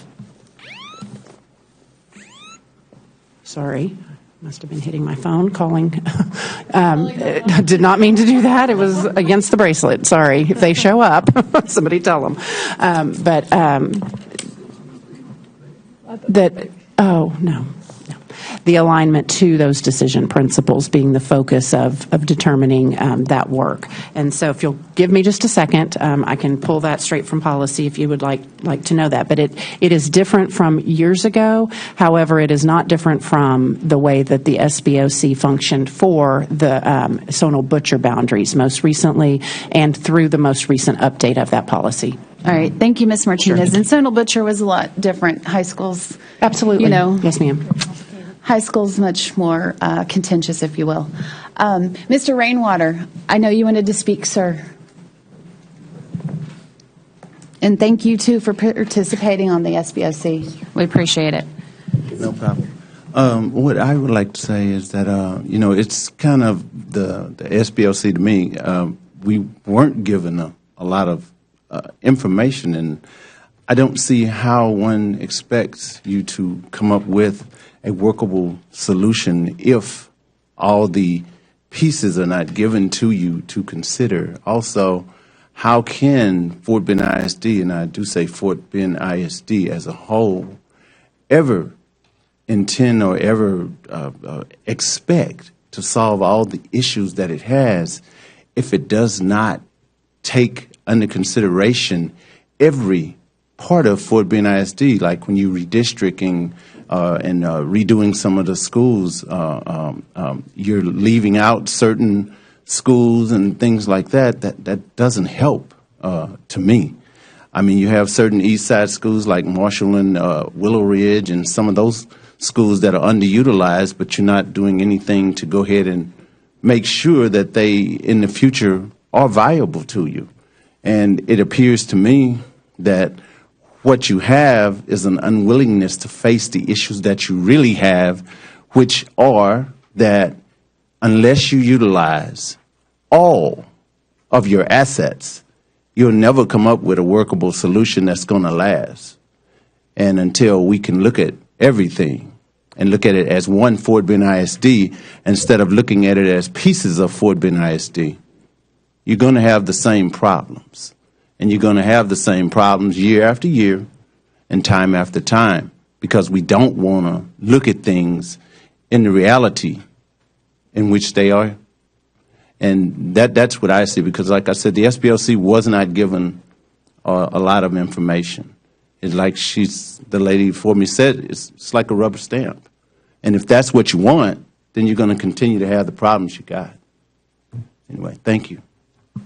Thank you, Mr. Rainwater. May I also add, Ms. Malone, that I believe we've shared this before. I'm not saying this is an ideal process and that there's not room for improvement. I think we all agree that there is, and there's a definite need to review this policy and the associated procedures. However, staff did follow this process, and it initiates with the current boundary planning initiates in the spring annual enrollment review when it is presented to the board as it was with the scope of work as was followed. And so I do not disagree that there's work to be done in this district. There has been and there will be for years to come. We're a large district. We cover an expansive area. However, that was not the scope of work that we were charged with in April. And so I would suggest that the board consider, as we review policy, that perhaps that annual enrollment review is not only a presentation and information provided to the board in the future, but is a consideration for board action or adoption to solidify that process moving forward when we bring forward the annual enrollment review each year. It is not something that the board approves or adopts, and hasn't in the past. It's been one that has been presented, and so I believe we functioned as staff under that premise that everyone was aware that was our scope of work. It's what we've reminded the board of and the SBOC throughout the process, and so it may be something that you will want to consider as you review that process, that maybe that should be an adopted action or an approved action. Okay. I appreciate that, Ms. Martinez, and I think that's, again, same thing where clarity and job responsibilities, right? And so the scope of work is one, but then those in the SBOC, I think it seems a few of them want a different scope of work, and that makes it different when we're not all seeing eye to eye. And so it's imperative that we understand and have a mutual agreement on what it is moving forward. And perhaps, again, this is something that the board will need to do is reviewing FC Local. So I agree with you on that. Ms. Malone, I just want to clarify. I have no problem with reviewing policy and all that. This is really not the reason I brought this up. It's only particularly for today's workshop because I was under impression the SBOC member were invited to participate. To me, participate means they can chime in. Yeah. So that's really the reason. So we don't need to use our precious time to go through that. So, and that's all I have to say. Thank you. Right. And thank you. I appreciate that. So relative to these, I know Pastor Sincere, you had something you'd like to add, and I hope that it's regarding the presentation that Karen and Pael just presented. But please, I welcome you to share your comments as an SBOC representative. I have had the opportunity to be a part of several of these committees. And each one of them, it's been driven by a certain type of policy. I think that we need to be very intentional to make sure that the policy that we're implementing is good policy, because the decisions that are made on Monday will impact the communities for 10, 15, 20 years. I am extremely concerned about that. And what I am most concerned about is that in this process, it tends to foster a lack of trust. And what I'm getting calls from the community. And I think that if we're going to build trust, let me preface it by saying this: things are never going to be perfect, but we have to be very intentional about that. And I think that many of the committee members have lost confidence in the process. I love technology. I used to own a computer company in another life. But technology cannot be a substitute for personal interaction in this process. And I think that, as a professional, what I've learned is sometimes when I try to fix a problem, I can cause more problems. And so I would highly recommend that the policies that we are implementing going forward, which is never going to be perfect, but that we are intentional about making sure that we can foster trust in the process and not lose people along the way. I'm going to say this last thing is that when I was on the committee years ago, many of the members walked away feeling like that the process itself was a rubber stamp. Okay.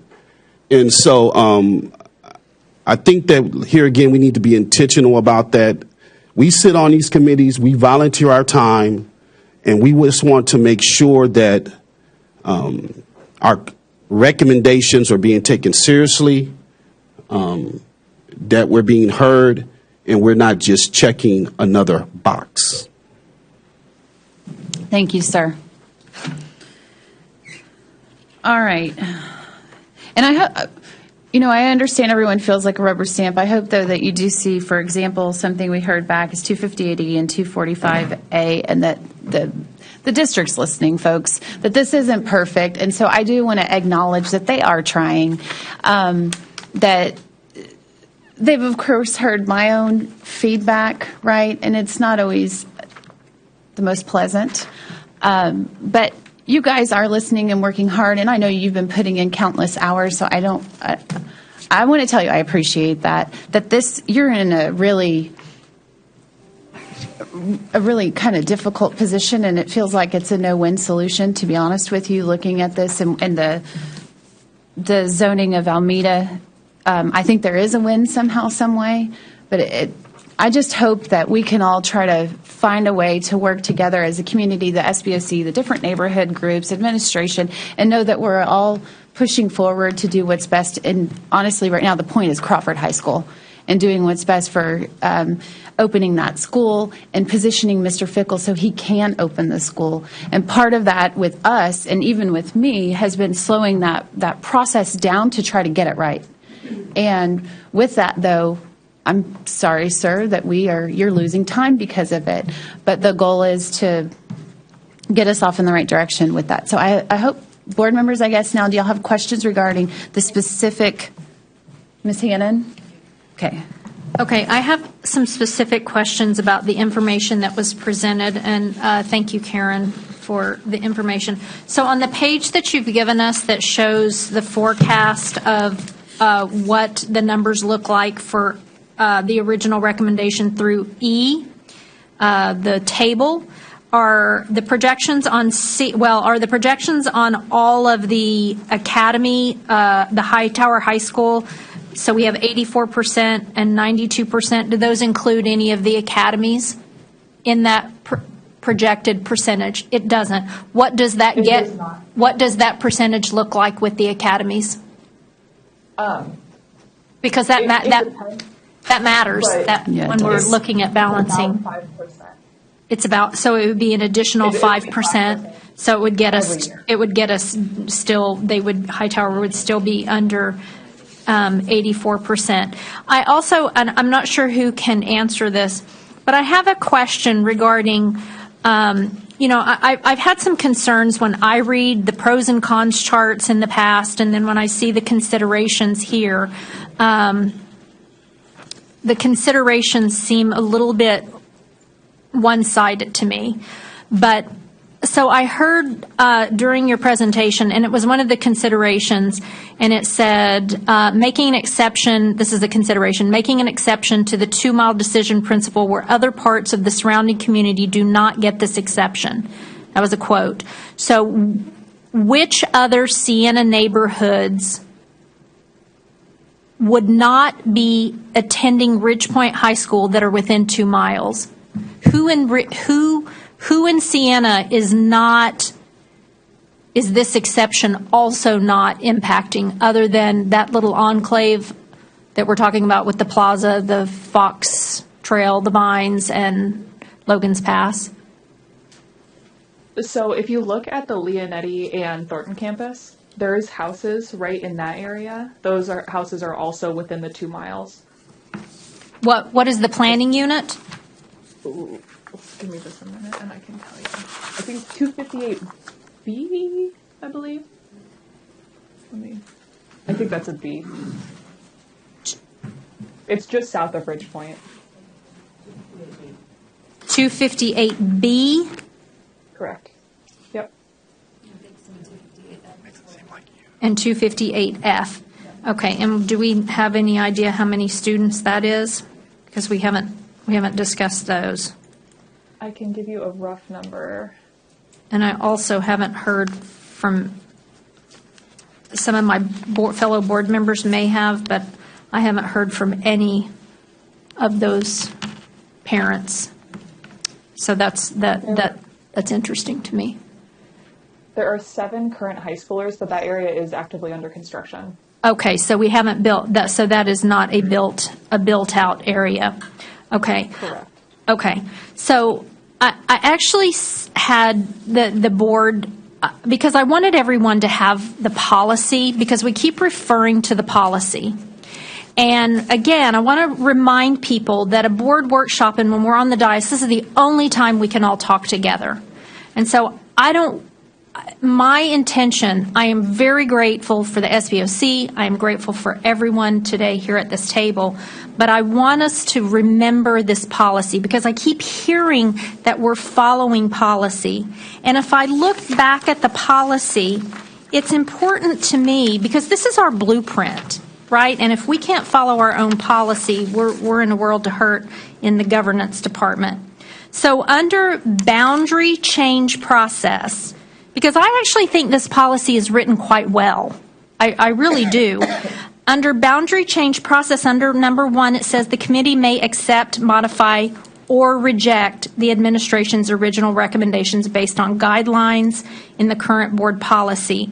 So I'm listening to our SBOC members. I know Ms. Martinez and I have talked about it, but the modify piece is very important. And that's what was brought to us today, but it wasn't, that process wasn't given necessarily to our SBOC.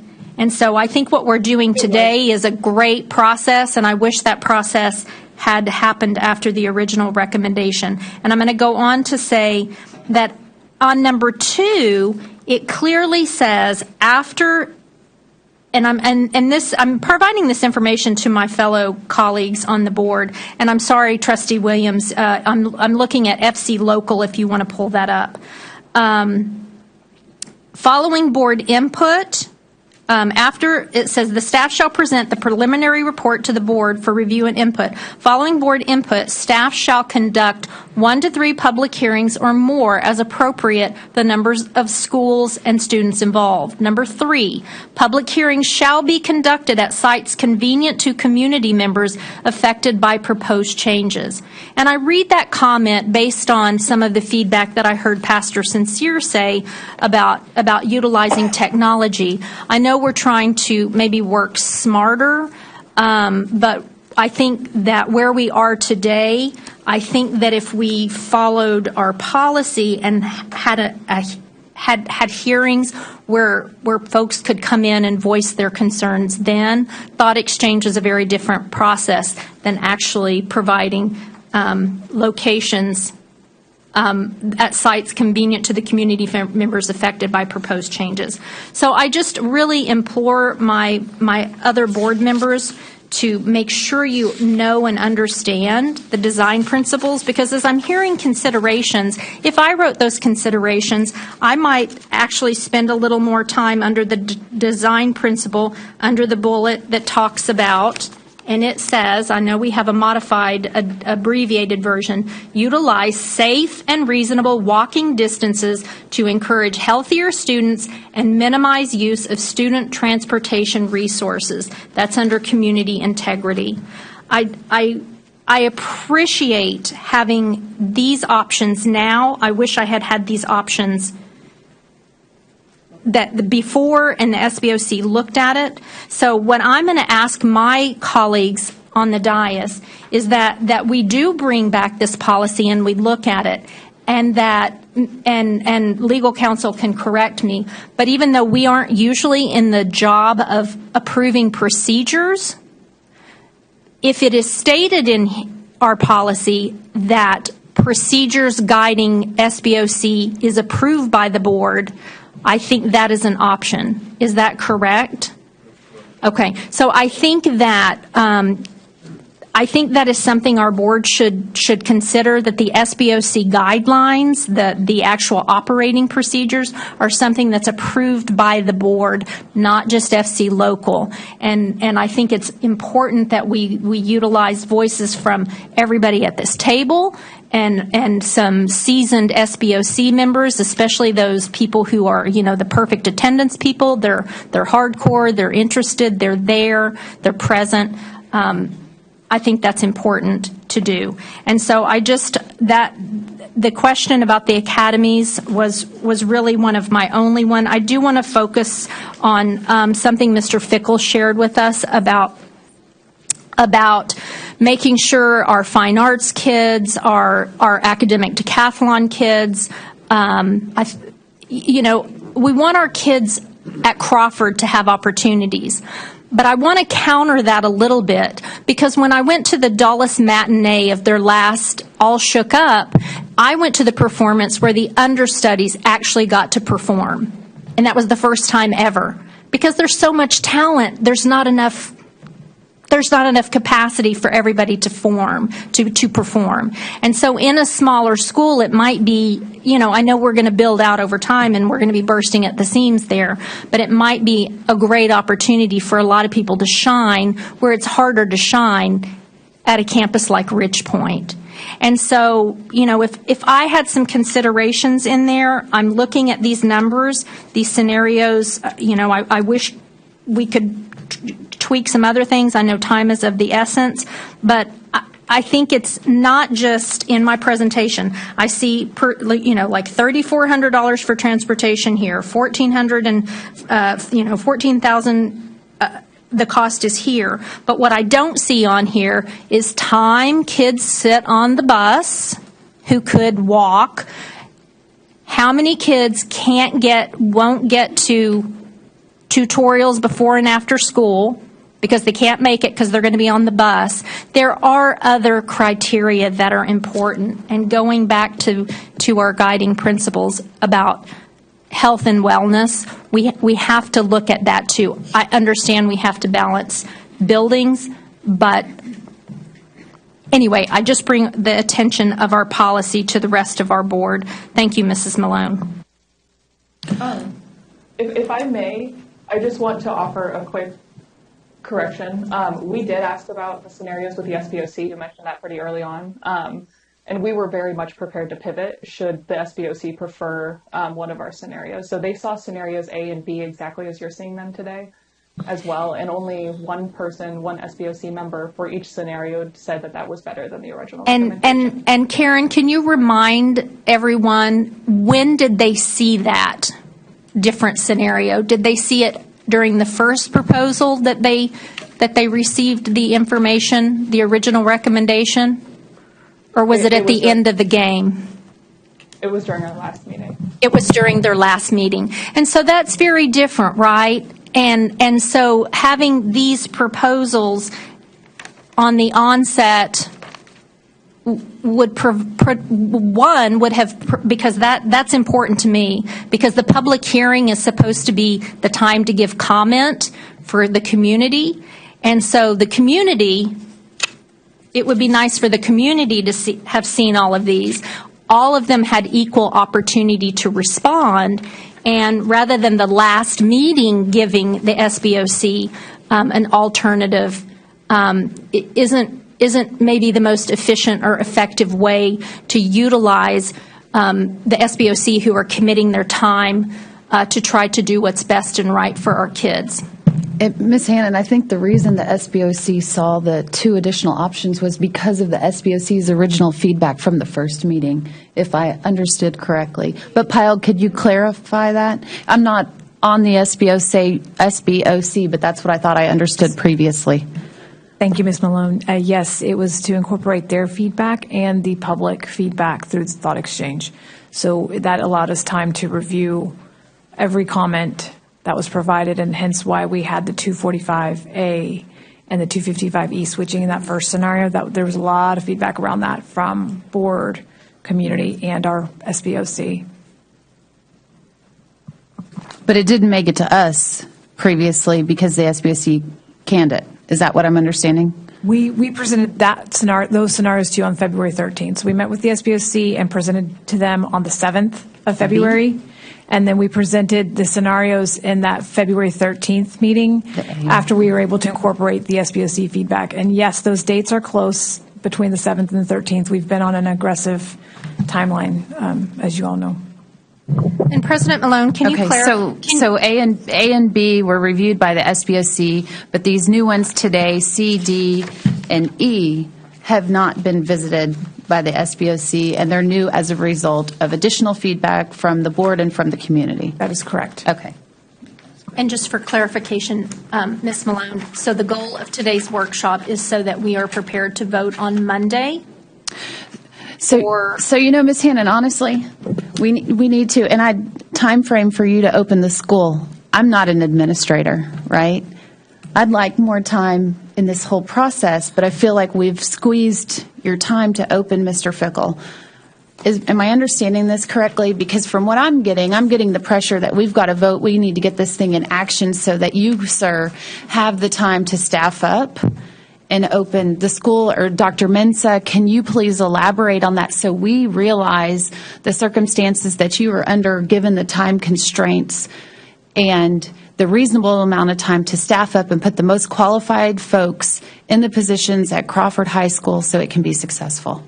Yes, that's correct. So these decisions not only impact Crawford, but they also impact other schools. So until we have finalized boundaries, we're unable to provide all the staffing allocations for other campuses that may be impacted by Crawford's boundaries. Like Ridge Point can't get their staffing, Hightower can't get their staffing. Some of the campuses that are connected within the feeder patterns won't get their staffing, and we're at the time where campuses should receive their staffing so that we know which teachers may be displaced, transfers, picking up staff, decisions on master schedule. So all of those timelines get pushed back until we know for sure what the boundaries are for this decision. And that has the impact that, you know, right now some of the other principals are anxious because they haven't received information to make decisions.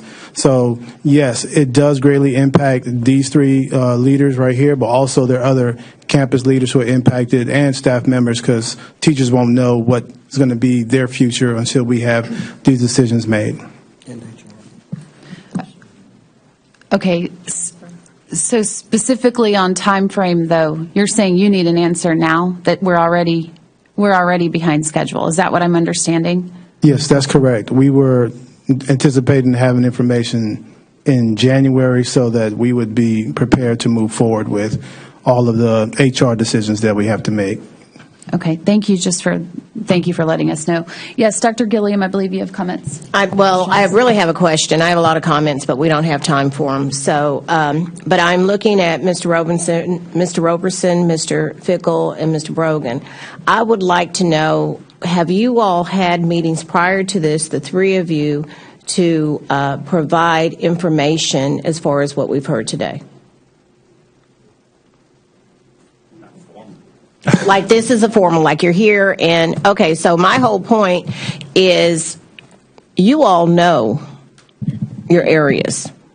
You live them, you know what's happening in middle school, you know what's happening in elementary, you know your parents. Have we received information from you all as far as just a conversation, just like today? Today you're supporting this, and I don't know, let me not put it towards you. Let me ask Ms. Martinez.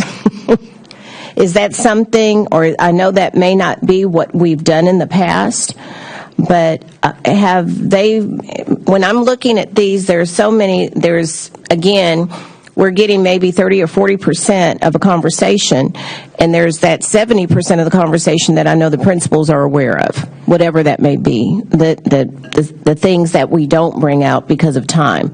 So have we tapped into our principals to find out exactly what their opinion is?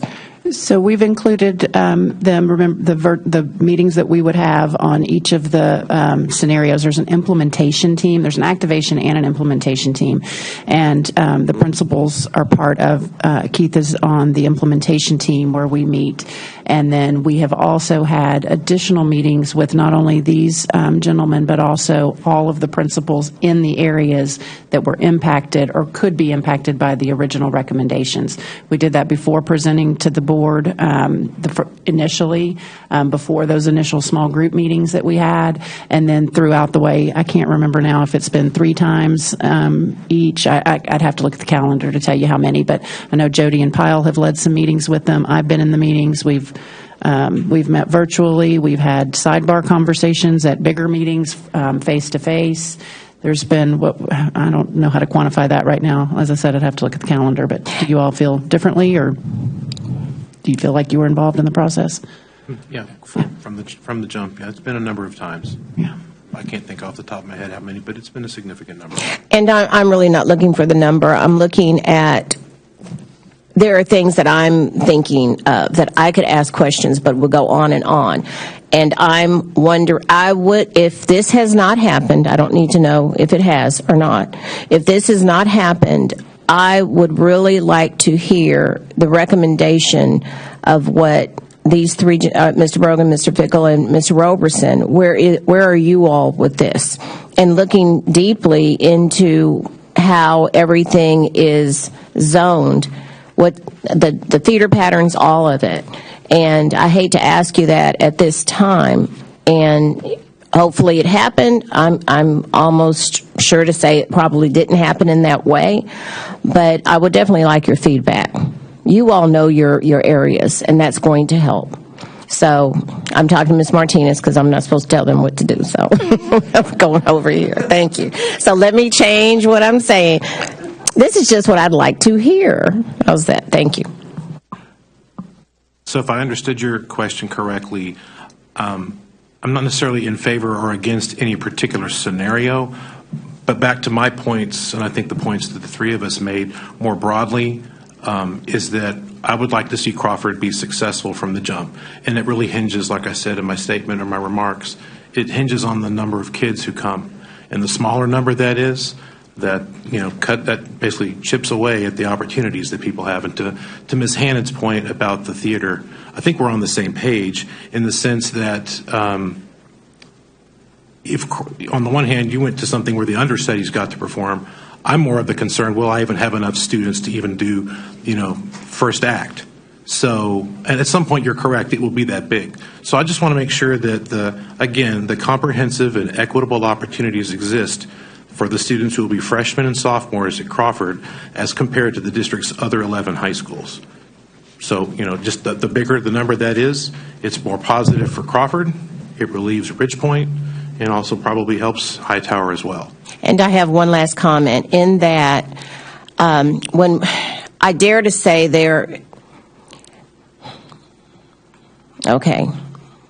choose my words wisely. That's why I believe that when we approach something this big, we have to think big. Rather than right here, this is all we have. Because we have an entire district. And I do believe that possibly let me not say that number, because it was taken back out of my head, so I'm going to stop right there. But I think we could have reached out a little bit further. Thank you. Thank you, Dr. Gilliam.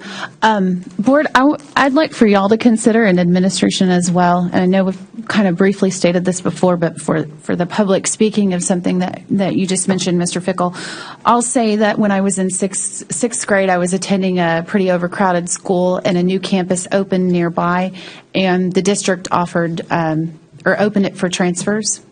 And one thing I would like for us to consider is opening up Crawford to transfers for kids in the Ridgepoint feeder pattern for freshmen and sophomores. So I'm going to give two examples. One for me, when I went from the overcrowded school, yes, they managed traffic, but to be honest with you,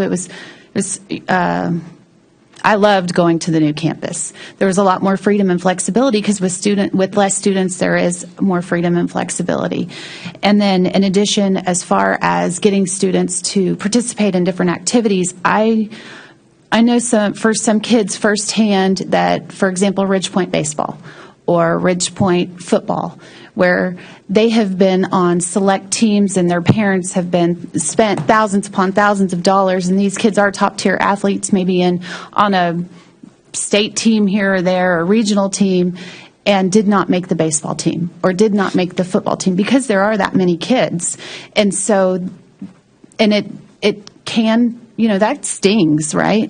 That hurts, especially when that's where maybe a kid finds their success, or they had always found their success there, and now they have to find it somewhere else, right? And so I think opening up Crawford so that some other kids may want to go, and they can, and parents can make it happen. And for myself, when we transferred, there was a group of kids, and we all had a carpool system in place, and it worked. And I think there are people in the Ridgepoint community that would love to go to your school, Mr. Fickle, that would love the opportunity for that fresh start there. And so I would just like to get other people's feedback on that, especially with trying to student up the school, right, and create those opportunities. Y'all yay, nay, and support? I do have a comment. I would be in support of offering transfers to students, and maybe not just within the not just Ridgepoint. I would be open to that idea. Okay. I have a question. You support it. Okay, good. And I'm asking this because, again, as Ms. Hannon already stated, we don't get to talk to each other due to TOMA, and so it's good to hear. Ms. Williams, I hear you over there. I can't. Okay. And I can see you today. Okay. Yay. Good. You've got the floor, ma'am. Quick question. Okay.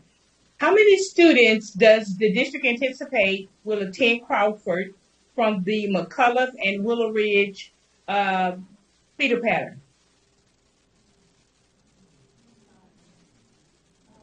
I think there were. No. Yeah. Are you talking about the PEG transfer option for Willow Ridge students? Yes, and McCullough. Okay, the last time I saw that number, total that have opted to go to Crawford out of Willow Ridge, I believe it was 3. Now, some students have chosen Kempner. Some students have chosen Marshall. They had 3 options, but the total number was around 9. So that could have changed today. I think the deadline, Dr. Mensah, is when? today. The deadline is today. So we'll be able to give that to the board, very soon once we see that. But it's not a lot. Okay, and I have some follow-up. Also, McCullough, have those parents been notified? Have they received the letter? Because the 8th grade students who would be 9th graders at Willow Ridge, per TEA and the law, they also have that option. Have they been notified? Yes, the parents at McCullough as well as Willow Ridge have been notified. Okay, I need to see a copy of that letter because from what I'm hearing from the community, they have not been notified. And I'm not saying you're not telling me the truth. I just want to make certain that everything is what we're saying that it is. The community has not been notified. B, there should not be a deadline. A student that is zoned to a PEG campus has a right to transfer, even if it's in the middle of the school year. So we shouldn't be deadlining parents because the PEG transfer, according to our state law and federal law, is much different. So we can't deadline the parents. So if there is a deadline of today, we need to talk about that offline because we shouldn't have a deadline in place for that. And I also need the McCullough students, the 8th graders there, to be notified because I intend to notify both. And lastly, to our faculty that's present, I'm ecstatic to see that Crawford is going to be open. I'm going to do my part to make certain that that campus is successful. Ridge Point is as great as the parents and the community believe. I am too a believer. As for Hightower, yes, we have a fantastic academy on that campus. And as a matter of fact, we have two. Hightower High School needs help. As great as Mr. Robertson is, I think he's a phenomenal guy. Hightower High School needs help, and we do need to relieve some of the students from attending Hightower, put them back at their home campuses, and the district needs to get behind Hightower because I believe Hightower can be great as Ridge Point and as great as Alameda Crawford will become. So let's go Hightower, let's go Crawford, let's go Willow Ridge because that principal should have been in that room because her campus is going to be affected. Thank you. Ma'am, what principal should be in the room? The principal, in my opinion, from Willow Ridge. Oh, Dr. That's Okay, my gotcha. opinion. I gotcha. It's okay. I just wanted clarification. Gotcha. Okay. Okay, thank you, Ms. Williams. Mr. Hamilton. Yeah, just real quick. So, Dr. Mensah, can you please clarify something that was just said? So, every student who will be at Willow Ridge next year got a letter saying that they have the option to go to Crawford, Kempner, or Marshall High Schools next year, correct? Not every student because the seniors would not have received it, but for 9th, 10th, and 11th grade students. So that would be all of the current McAuliffe eighth graders. 8th graders. And then 9, 10, 11 this year. So the rising students who will be at Willow Ridge next year, or who are zoned to Willow Ridge. Yes, any of the students that would be attending high school next year had the option. Those are the ones that received the letters. Right. So every family got a letter, and only 9 decided to take advantage of the options to this point. To this point, yes. Thank you. So a few comments. So thank you, gentlemen, for being here. So my commitment is to put all 3 of your schools in the best possible position to succeed. And so I'm not trying to play favorites and put one above the other by any means. And I think we all share that commitment that we have different priorities and different ways we think that we need to go to try to get there. But I think that's the end goal for all of us. So I just wanted to start with that. I also wanted to defend Trustee Day real quick. So there was, I don't know if it was stated that SBOC would participate today or if that was an answer to the question, will they participate? And the answer was yes, but that was not just a perception. So I think something changed probably due to time constraints, but there was a statement that they would participate today. So that's some of the miscommunication or something changed there. I understand we're constrained on time. But then with communication, so if you want to be an effective communicator, then you have to take some responsibility for how that communication is received. And so I don't think this is what was intended today, but I think what may have been perceived is that we're saying that it's the SBOC members' fault for not understanding what was communicated or what their role was expected to be. And so I don't think that's, so I think it's unfair to them to get to the end of the process and say, your disappointment and lack of satisfaction in the process is because you didn't understand your role. I just don't think that's fair. And so to the extent that we bear some of the responsibility to making sure they understand their role from the beginning, I think we need to take responsibility for that. And then third thing, so I think there's a significant difference between the on-paper boundary zones for for Ridgepoint and Hightower right now. So if you look at the on-paper current boundary zones, Highway 6 splits the two campuses for the most part, but the reality is very different from that.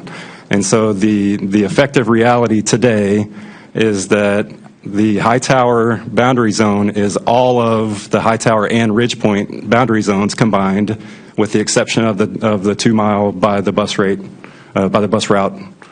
distance from Ridgepoint, due to the cap and overflow situation. And so the effective reality is the entirety of both of those boundary zones, with the exception of the little circle, is currently zoned to Hightower effectively. And so with that, I think that should have been the starting point, and I think there would have been a lot less frustration if that had been the starting point, acknowledging the effective reality of the situation rather than starting with the boundary zones. And so I think the families within 2 miles of Ridgepoint are so upset because they've been operating based on that effective reality, and then we're kind of pulling, they feel like the rug's being pulled out from under them, and that many of them moved to that area specifically because they wanted to go to Ridgepoint. And so I think this is not limited to Fort Bend ISD. It's a public education problem, I think. We often make decisions as if the families in our districts are going to just accept those decisions, and families often vote with their feet by moving based on decisions that we make. And so I think there's been at least a little bit of an error in the direction of treating the families within these affected areas as if they're just numbers to try to get us to where we need to be. And to me, the statement that we don't want the perception that we only listen to a few families has been somewhat of an excuse to not listen to those families. And so I think we need to, since I've been on the board, I don't think we've gotten more than 50 emails on any other issue, and we got more than 50 emails on this issue because these families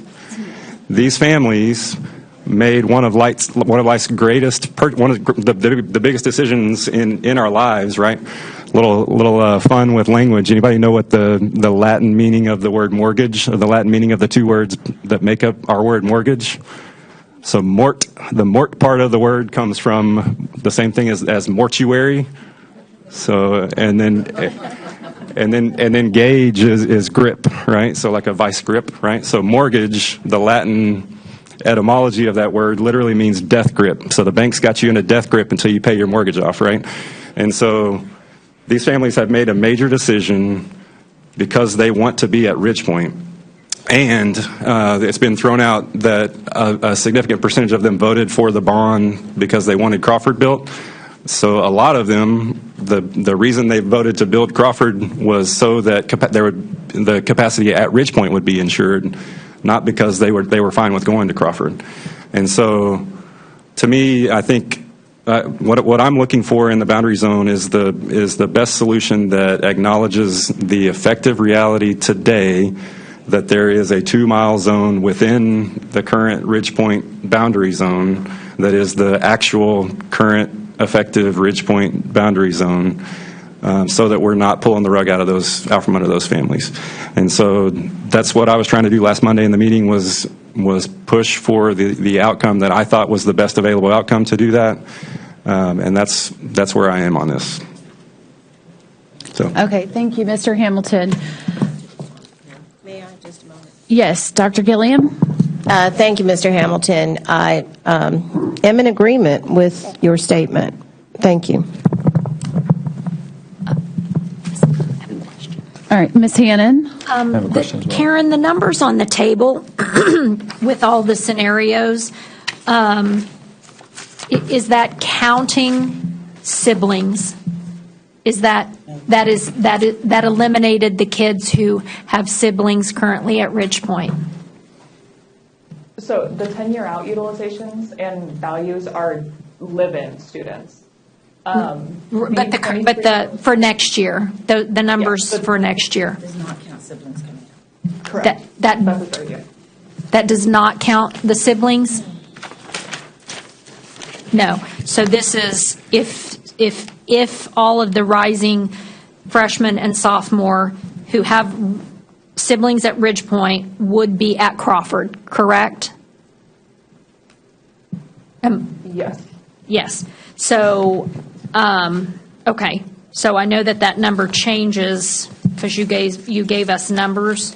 I believe it's 179 if you allow rising. Is that correct? We have a 263 on page one. Oh, let's see. I think it's page 1. And that shows that's all of them. Am I correct? But my understanding was that if we allowed all rising 9th and 10th graders to go to Ridgepoint who would be zoned to Crawford with siblings, then they would, it would be 179. Is that correct, Karen? That's approximately. I believe so. Yes. Okay, because and that 263 number is including everybody who currently lives in the Ridgepoint boundary. Yes. So the 263, while it's an informative number, is not really the number that you have to work with. You have to know that there's about 179. Now, when Ridgepoint High School opened, they were allowed to have rising 10th grade could have siblings, but not rising 9th. And I think that's because then the child would be in the school for 4 whole years with at least 2 of them not having their brother or sister there because of the fact that they would have either been to Crawford themselves or they would be graduated out.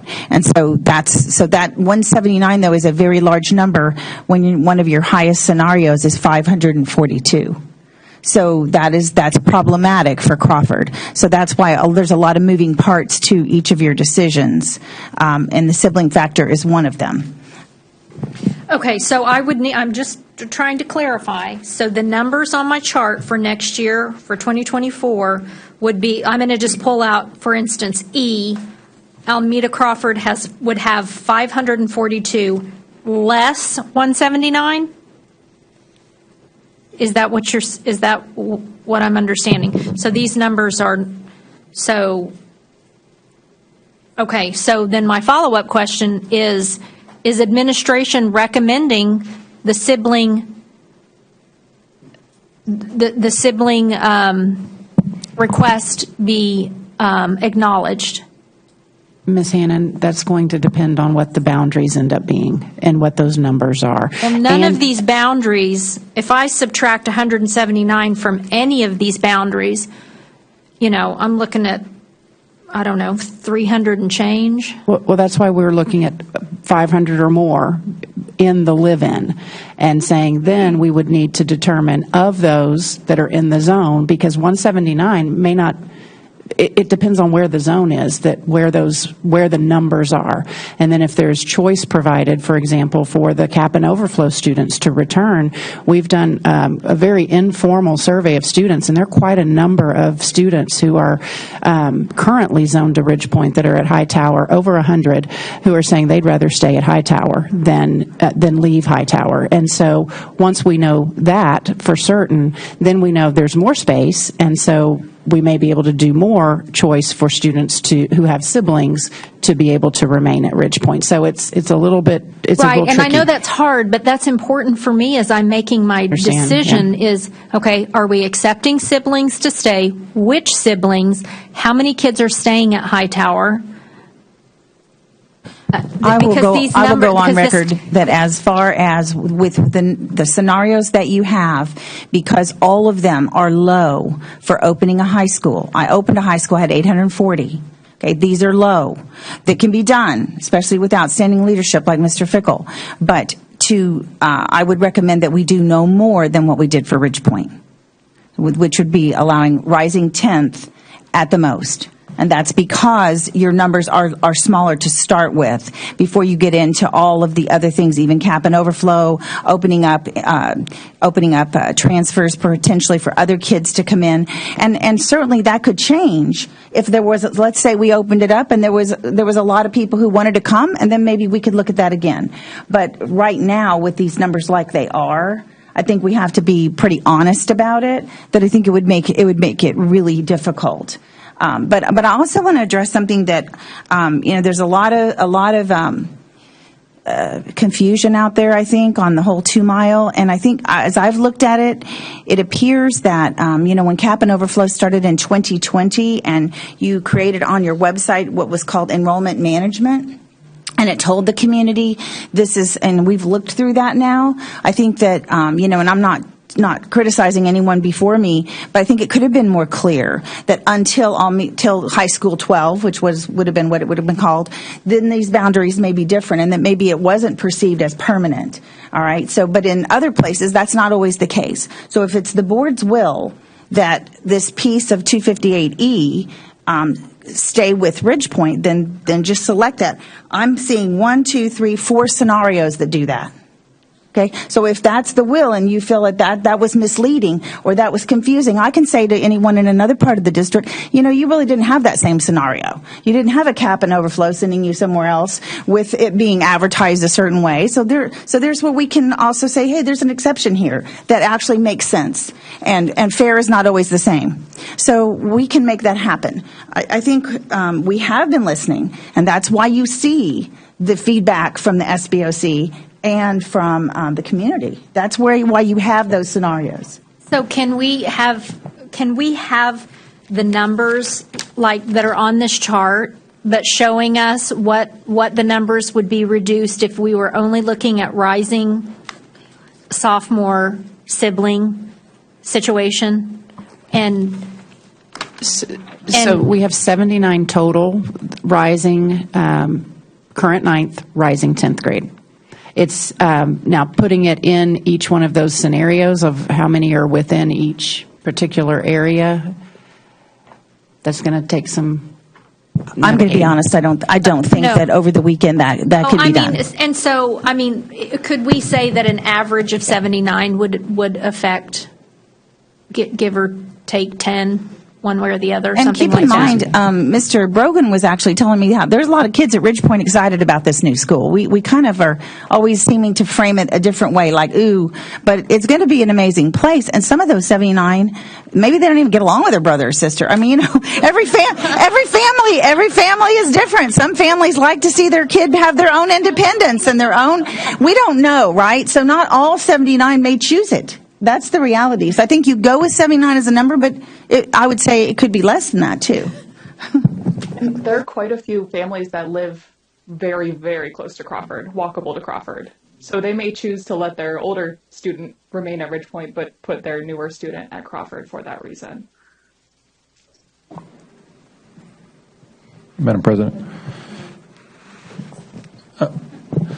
I just wanted to also thank everybody. I know this has been a lot of work, and being formerly on the SBOC, I know that process is not easy, and I appreciate the members that we have from SBOC coming in today and speaking. When I made comments last week about I think we should look at the policy, and you go back and you look, and my thing was the community engagement, and in policy it states about getting out to the community, and in my mind I like to be in front of the people and hearing from them directly. And I know we have thought exchange, and I think there should be a way to maybe do a combination of both. So we're out there, we're talking to folks, and we're sending letters, we're doing all these good things, and there's so many different ways we can get the information out there. And we talked about this, I think, the last couple of days with Dr. Whitbeck, and so that engagement is definitely very important. You could make an argument that even the original recommendations don't fully abide by all the decision principles, especially when we're talking about the within reasonable walking distance. So you slice it. And my concern is also for opening a high school for 3,000 students with under 500 students, because as a former teacher, and we're all very worried about what this effect could also have on the teachers, and having to have the opportunity and the equity for all the students at high school at that level. Your activities, your club, student council, and then you're going to have all these teachers, as Mr. Fickle said, wearing multiple hats. So, and that was one of the things that I was going to bring up, and I'm grateful that you brought that up about transfers. And I know I would be excited about going into a new high school. So there is definitely something that if we pick one of these scenarios that maybe happens to sort of balance things out a little bit better, but doesn't get us to where we're at that 500 number, can we work to get to that 500 number by doing other things like open transfers? I think that was actually a really good idea. So I just wanted to bring that up. Thank you all. Great. Thank you, Mr. Garcia. All right, so board. So first of all, back to the community. Dr. Whitbeck, you are exactly correct that the 4 mentioned that one small pocket, and actually all 5 scenarios today incorporate the feedback in some form or fashion of another, as far as A through E, that reflect that pocket where the cap and overflow was occurring. And so here's my question to the board, though, is this all sounds nice and good, and we all seem to want to get the community engagement and I guess elongate that process moving forward, and that's fine for another one. But for today's work, since it's 1:06 p.m. and we gotta go, and Monday we need to be able to make a decision. I'm not clear where we stand as far as A through E. And so what I'm thinking is, why don't we go through each option one by one and start with whether we want to even consider it, right, as far as part of an option moving forward, or if we want to scratch it. Because we've got to get something to present for Monday night, and it's 1 o'clock on Friday. Can I just offer to Karen, being available, I think we put this in the email last night, there's an opportunity to ask for kind of sandbox type, parts and pieces. I know that time is limited, but she is available to be able to respond to that. Okay, I appreciate that. And so given that, I'm going to ask one sandbox, and I was asking it before. And this is on page 17.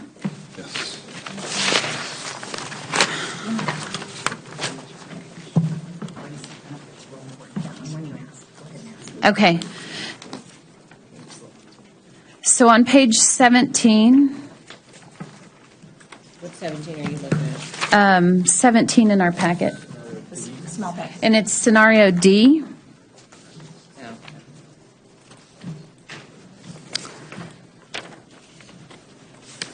Now, I don't know what all I would be breaking, but I think maybe more when I'm looking at this. If you were to, or is there an option where one less of these goes to Hightower maybe, and maybe something else pulls away? B? So 243A, honestly, if that's the one you're talking about going off from, there's very, very few students in that area. So it doesn't affect. It's only 17, right? It's super duper small. Okay. So is that one potentially going to grow over time, though, 243A? One of the resources I want to point out that you have are the planning units from PASA over time, just so you can, if you think about something after we leave here. But you look at the planning unit and it'll tell you how many high schoolers will be in that planning unit over the 10 years. At 10 years now, there's 57 in that planning unit. So not at all. Okay, so it goes from 17 to 57? 60 to 57. 60? Yes. I don't see 60. And then 245A, it's okay. My numbers here are different than that. It's fine. Oh, no, you're right. It is 17. I was looking at the wrong planning unit. 16 to 57. And then... Can I piggyback on that question? So there was, just in the last few weeks, there was an announcement that there will be 186 new single-family homes. Thank you, Mrs. Brown, for that article in the email. And I believe that's all going to be in the 243A, although I'm not guaranteeing my reading of the map. Was that announcement reflected in those numbers? Can you tell me? Do you know? No? Okay. Yeah. Okay. I just don't know. That would be PASA's data. That's PASA, and they would have included that in their They would have? projections. I can get specific I think that's information why back the from them, but projection yes. over the years goes up, right? That's Correct. fine, but I didn't know if that was. Yeah, they work with the developers and realtors and a number of different members of the community. Okay. Thank you. I'd like to interject something important that I think the board and the community it's important to keep in mind. This is dealing with middle school and middle school 16. So as you know, on our bond, we have a proposed middle school 16. I'm going to call on Mr. Bassett to point out the location of that. And the reason that I think that that's important is that as we look at 245A and 243, is it the two up there that could go to Hightower or they could go down to Crawford, either one, to help offset a piece of 258E remaining at Ridgepoint. So by doing that, that's an option. But I also think that we also just want to know that we believe we will pass our bond and that Middle School 16 will provide relief to Thornton and Baines, and that there will be some adjustments that need to be made. And it is by that location that you're going to see him point out, I believe that it is very likely that some of those students will get zoned to Hightower. And so what we can also remember that if they do go to Crawford, they will be different children because we don't move juniors and seniors, so they won't be the same children that will be affected twice with their high school. But it is something that the community that just needs to be aware of, because we do feel like Middle School 16, our demographers told us it's needed, and we feel like it's going to be a great improvement to the whole area. But Mr. Bassett, will you make sure that they know where that is? Yes, ma'am. Thank you. So if you look at your map, okay, just at a high level, okay, at the where you see the intersection of 521 and Highway 6, so you have the planning unit 245C, right, and you have the where the triangle gets really tight, okay, that the bottom part of that triangle is McKeever Road, all right, and then you have the airport that's over there. It's in the tight part of the triangle there where you have Post Oak Drive or Post Oak Road coming down from higher up above Highway 6 down to where it intersects with McKeever. And on Post Oak is where the South Post Oak is where that location would be. Thank you for that. And I think with that, I want to point something out too. Yesterday, the city manager of Arcola was in Austin as well, and one conversation we had was about the traffic congestion on 521.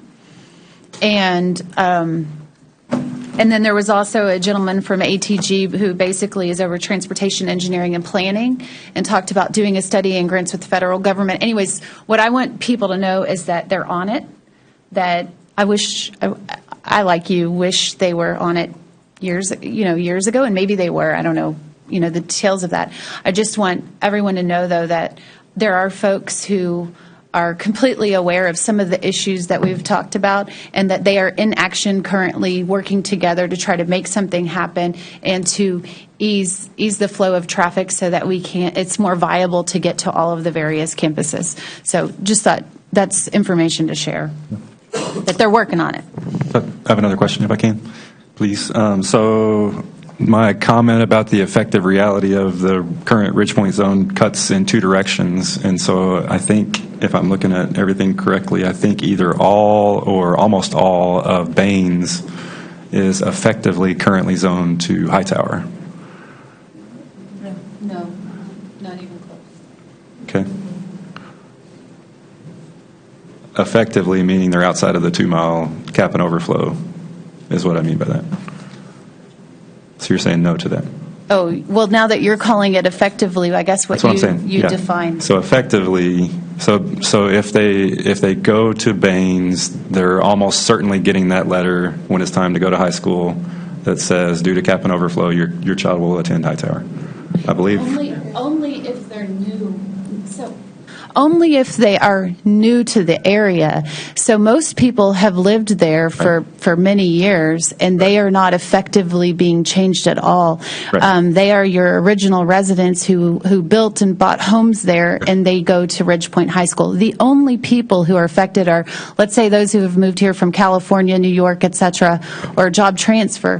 When they purchase a home today, they are effectively, but the area at large is not effectively zoned to Hightower. They are zoned to Ridgepoint High School. Gotcha. Thank you for that clarification. Yeah, I was just going to say that is correct. We get all the incoming ninth graders are automatically, if they're Baines and Thornton, they're rolled to us. Right. And it's usually about 2 weeks after school ends that there's the cutoff date. Yeah. So we probably 2 weeks. We probably don't have the exact number, but is there a ballpark Percentage of kids breakdown who are new between- to the district? Yeah, new versus. So basically, do you know ballpark percentage of kids from Baines that come to Ridgepoint? I think it's most of them. Yeah, it's like 100%. 90-something percent. Yeah. Okay. Gotcha. Unless they go to an academy. Gotcha. Okay. Thank you.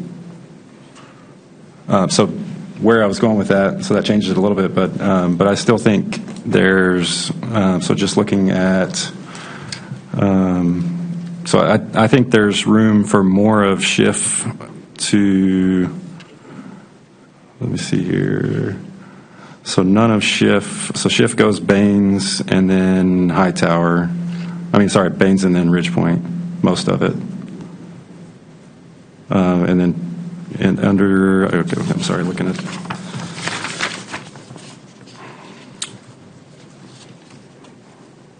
So just looking at the original proposal as an example, so 100% of Schiff would go Baines and then Ridgepoint, even though it's among the farthest away within the Ridgepoint zone. Did we look at either some or more of Schiff going to Hightower instead of Ridgepoint? So at least some of Schiff to Baines to Hightower as an option. So one of the scenarios shows that in those, so the neighborhood is not and- called Twin Peaks. Karen referenced it Yeah. as that, but they look like inverted. So that's those areas are being moved from Heritage Rose to Schiff. So in the Okay. scenario where those one or both are moved to Hightower, then Gotcha. yes, that would be out of Schiff to Hightower. Gotcha. Okay. That's that one, David, I was referring to just now Yeah. that I'm trying to. Yeah, so Process with I like C and D. I like C for the sake of it's got the highest percentage for year one utilization for Crawford, and I like D because it has the highest percent utilization for Hightower. And so where I'm trying to get to is there a way for us to try to kind of take some of the benefits of both of C and D to where we bump up the enrollment at Hightower and we bump up the enrollment at Crawford by utilizing the section of the current and proposed Ridgepoint zone that's closest to Highway 6 to try to do both of those options to where more of that gets rezoned to Hightower.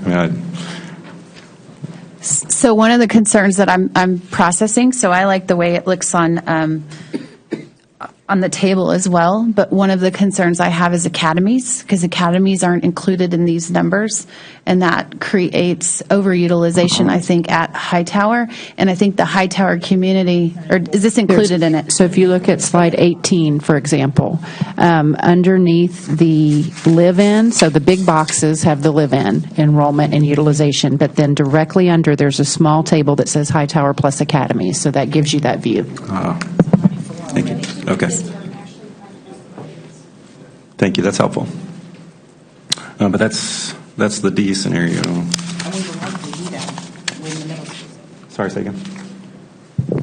And keep in mind that as Middle School 16 opens, we'll probably look at it with fresh eyes with that thought in mind. So then why not do it now?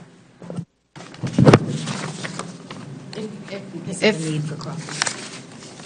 It won't be the same kids. That's what I just said earlier. Okay. Can you repeat what Yes, she said we'll likely need to do that moving forward once Middle 16 comes online. And then my question is, well, then why not just do it right now?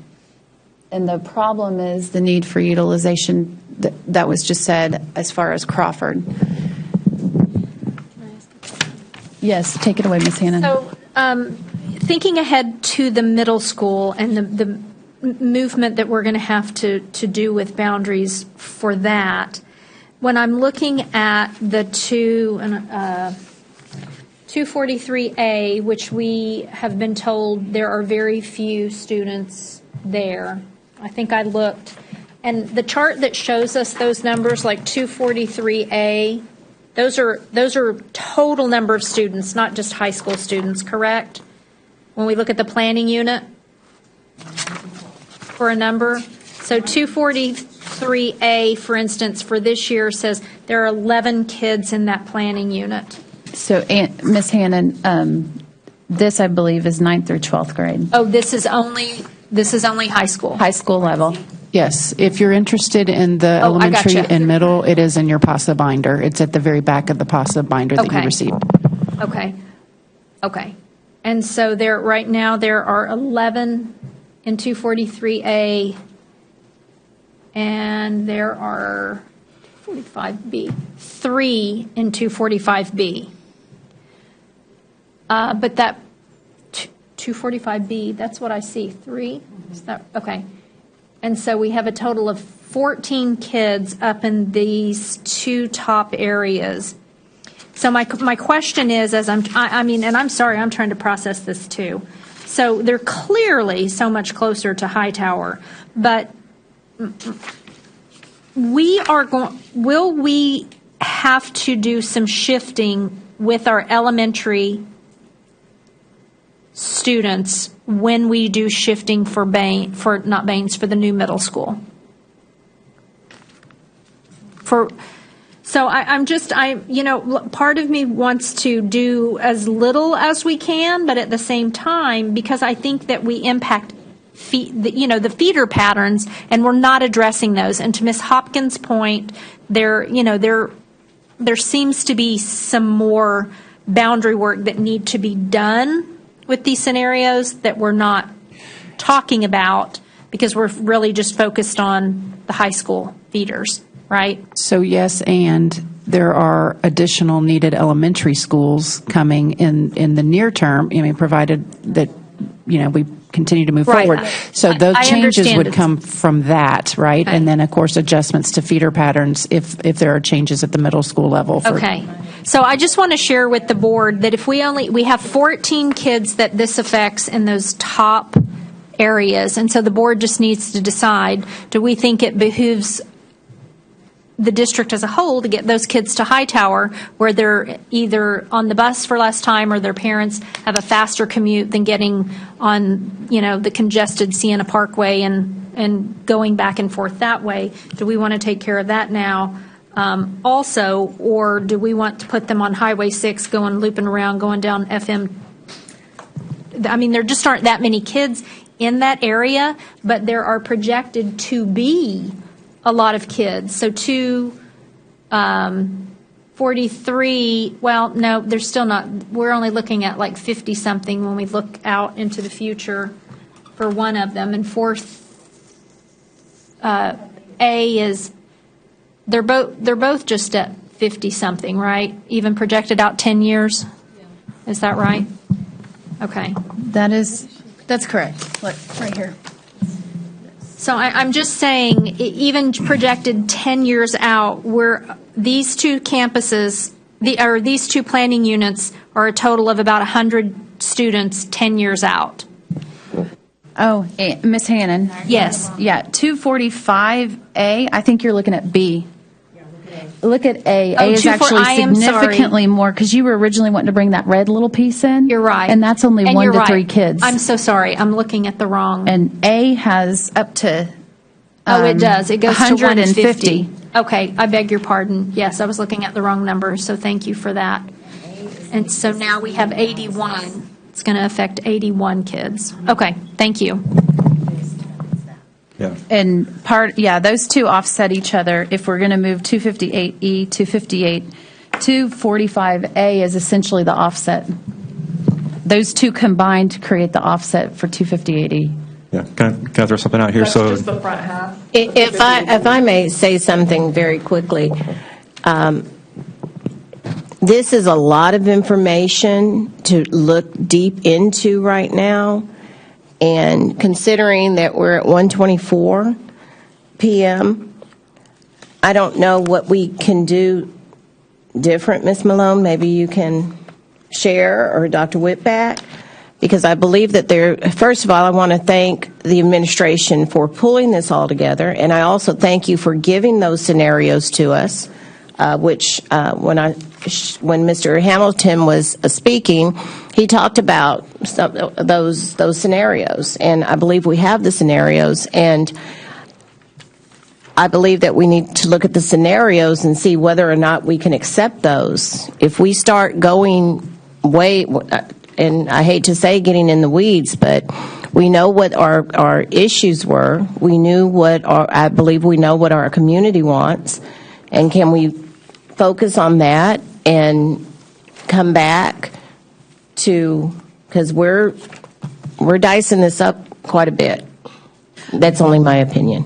All right. Thank you, Dr. Gilliam. I greatly appreciate that. And so with that, why don't we roll through A? If scenario A is still an option to you, is that the one we want to consider, or do we want to scratch it? So A is the one that has the entire 258E. I'm prepared to, y'all are no over here. What about you, Mr. Hamilton? it's not my favorite at this point. I've got a new favorite. All right, so let's move on. Do you want me to? Okay. For the sake We'll of just time, we're wait moving on. Wait till we get to my I'm new sorry, favorite. but Okay. we got to fast track this Perfect. now. A's gone. B. Okay, B is only that little portion of 258E, that older development with the drainage ditch or levee. Don't scratch that one. So that one's possibility. Okay? Possibility. All right, next one is C. C, we have that little section, and then we've got 243A and 254A going to Crawford. This is the one that creates greater utilization at Crawford, right? And those two offset each other? Yes. Okay, is that one in consideration? So this is my new favorite. Okay. So it has the highest percentage All right. for Crawford, and so I know that's a major goal of administration. And it also, so with Mrs. Martinez helpfully pointing out the high tower numbers with Academy, so I think it's helpful.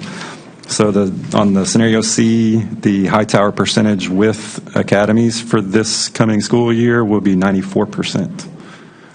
And so that actually, to me, that makes, so I was torn between. Okay. I was torn between C and D, and so I think C, understanding the percentage with academies, Okay. checks those boxes. Yeah. So C's in consideration. We're going to roll, if y'all don't mind, we'll roll through just the A, B, C, D, E, and then we'll go backtrack to whichever ones are still living. Okay, sounds great. Oh, original. Anybody in favor of original? I think that's out of here. Original what? The original recommendation, the very first one. I think that's just a flat out no. That's no. Right? No. Okay, moving on. D. D is the one where those exact same two planning units go into Hightower, and the other little section goes into Crawford. I mean, not Crawford, into Ridgepoint. I'd like the idea of D. My only concern is that we're opening under 500. That was one of the reasons why I wanted to bring up what other options we had to pump that number up. My concern with C is the 5% split from Baines, Crawford. So, Mr. Garcia, we'll come back to C. We're just trying to see, since you like D and you're interested in D, I am too, with the modification to it. We'll keep D. D's alive. Let's go on to E. And I don't mean to be rude, sir. I'm just trying to move us along. All right. E. E is the little portion going into Ridgepoint, and then 254A going into Crawford, which is a triangle that I think creates more of the offset. Are we interested in keeping E alive? Yes. Okay. Yes. Administration is, and I think as well that creates that offset that we were looking for. So we've made it through these, and now we have You still have 4 left. out of the 5, we've gotten rid of 1, and we've got 4 left. Okay. B, C. Oh, in the original, we got rid of 2. I do have a quick question for Mr. Roberson or anyone who can. Okay, for the Hightower, for the 243A and the 245A, taking those two and sending them to Hightower, and I know the numbers are here. If someone can help me with the numbers, and taking those from Hightower and sending them, I know they're right here. Somebody knows them by heart. Just tell me what they are. Are you talking about these two?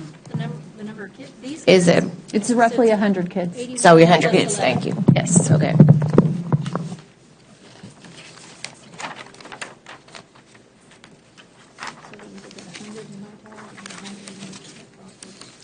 All right, so let's. Did we let D go first? A's gone. A's gone. Is D A still? and original are gone. And D's B. still on? Okay, A and original are now gone from the drawing board. B, C, D, and E remain Let's look at C and D. for consideration. All right.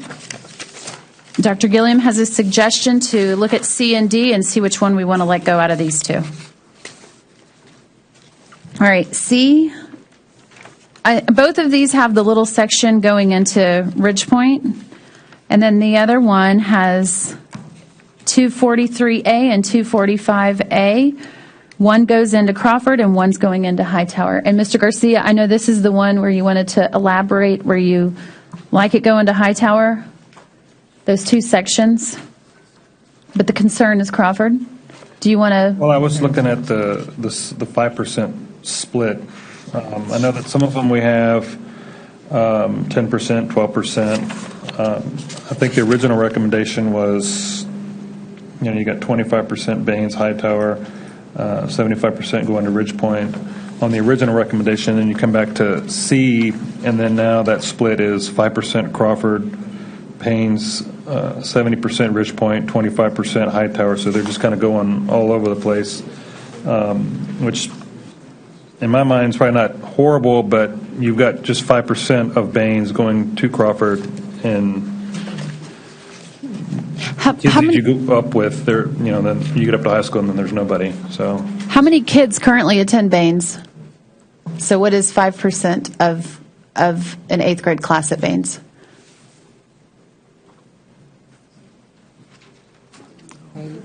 Karen, I think you have that number, correct? The 5%, like how many students would that be splitting off from to Nick Shift then to Baines? My estimate was 15 to 20 kids from a cohort. Yeah, that's, if we're doing what's best for kids, I just beg you to ask the question, is that what's best for those 15 to 20 kids, to be 15 to 20 kids at Baines High School and then be moving to Crawford? But middle school, okay, go ahead on. I'm just saying. I just want to keep reiterating middle school 16 will play in the very near future. We can always make exceptions for certain kids if they're a small group, that kind of thing, because you're going to have a new school hopefully 2 years from August, right? I believe that's the date. So just keep that in mind. I'm sorry. Can you remind me on scenario C, when 258E is divided, how many of the 135 are included in that small section? 79 or 76. Sorry. 76. And the rest of 258E is not yet built out because it's projected to be 270 in 10 years. Okay, thank you. Hey, Christian, I have a quick question. Yes, ma'am. I was under the impression we will not be voting until Monday. Is that not correct? No, ma'am, that is correct. But the problem is right now we had 6 different scenarios we're looking at, and we have to have something to vote on Monday. So we're trying to narrow it down to a few viable options so that we can present one to vote on Monday. So this is a workshop because we haven't had a chance to work together on this, and it was clear in our board meeting that most of the board wasn't satisfied with an option. Okay. Right? And so right now we're trying to get everyone's feedback, work together to find an option that we would be willing to vote on and that we could potentially pass. Understood. We're just trying to reach a consensus. I got it. Yes, Okay. ma'am, because we're not reaching a consensus right now. We're not doing that. We're trying to find an option we can present to reach a consensus on Monday. Ms. Malone, I think Okay. Because Let with me let 'em know 6 we're not options, we're far from there. this discussion will help the administration refine its recommendation so that there's clarity to the community, to the board about what it is that you're actually going to be asked to vote on. Great, thank you, sir. Understood. Yes, go ahead, Ms. Hannon. So as we look, I know right now we're really trying to help Crawford, but as I look at the 10-year out and I look at D, and we're shifting those 2 planning units to Hightower, Hightower would be then sitting at 92%, Ridgepoint 100%, Alameda Crawford at 108%, and actually Hightower would be closer to 97% with the academies. So as we're trying to think ahead where we don't have to move students around long term, I just wanted to make that comment so my other colleagues on the board can think about. I know we're really focused on near term, but we also need to be, that's one thing we need to work on is long-term planning for our populations too, because when people buy a house and a mortgage, they're usually not just doing it for 2 years, they're doing it for decades, right? That's their goal. And I think we need to think about kids and families in that sense as well. All right. Thank you for that. Okay, so as Dr. Gilliam had previously suggested, we're looking at C and D. So on C, moving those 2 sections into Crawford and creating, as Mr. Garcia pointed out, the 5% of kids going from Baines to Crawford. What are your thoughts? Are you good with that? Because that looks to be one of the cons, I think, that Karen pointed out already. Yeah. And I know, Mr. Hamilton, this is your favorite option. So, Yeah. So I guess tell me what you think about that part. It's not that I am not concerned about the 5% split. I just think that maximizing enrollment at Crawford and relieving Ridgepoint would both be better accomplished with that option. And with what Dr. Whitbeck was saying, there will be some shuffling with middle school 16. So to me, I share the concern about the 5% split, and it's just lower. So the number one reason why my eyes kind of settled on option C was just that 20% number. That gets us to 20% in year 1 for Crawford. And I know that's high on our priority list, high on my priority list. So. Okay, and then within 2 years, so I'd ask this question, the 243A and 245A, will they likely be zoned to middle school 16 that sits at McKeever and 6? And then that middle school, is that intended to go in, feed into Crawford? Can we get somebody who has that magic ball? The 8 ball? I don't have a crystal ball, but I can tell you, as long as the growth around like Heritage Roads and Crawford, like the area surrounding that, doesn't explode more so than the projections, that's certainly a possibility. That 245A could go to the new, and 243A could go to the new middle school, but I wouldn't want to say for certain since there is explosive growth in that area. I'm sorry, can you repeat that last thing? You wouldn't want to say for certain because what?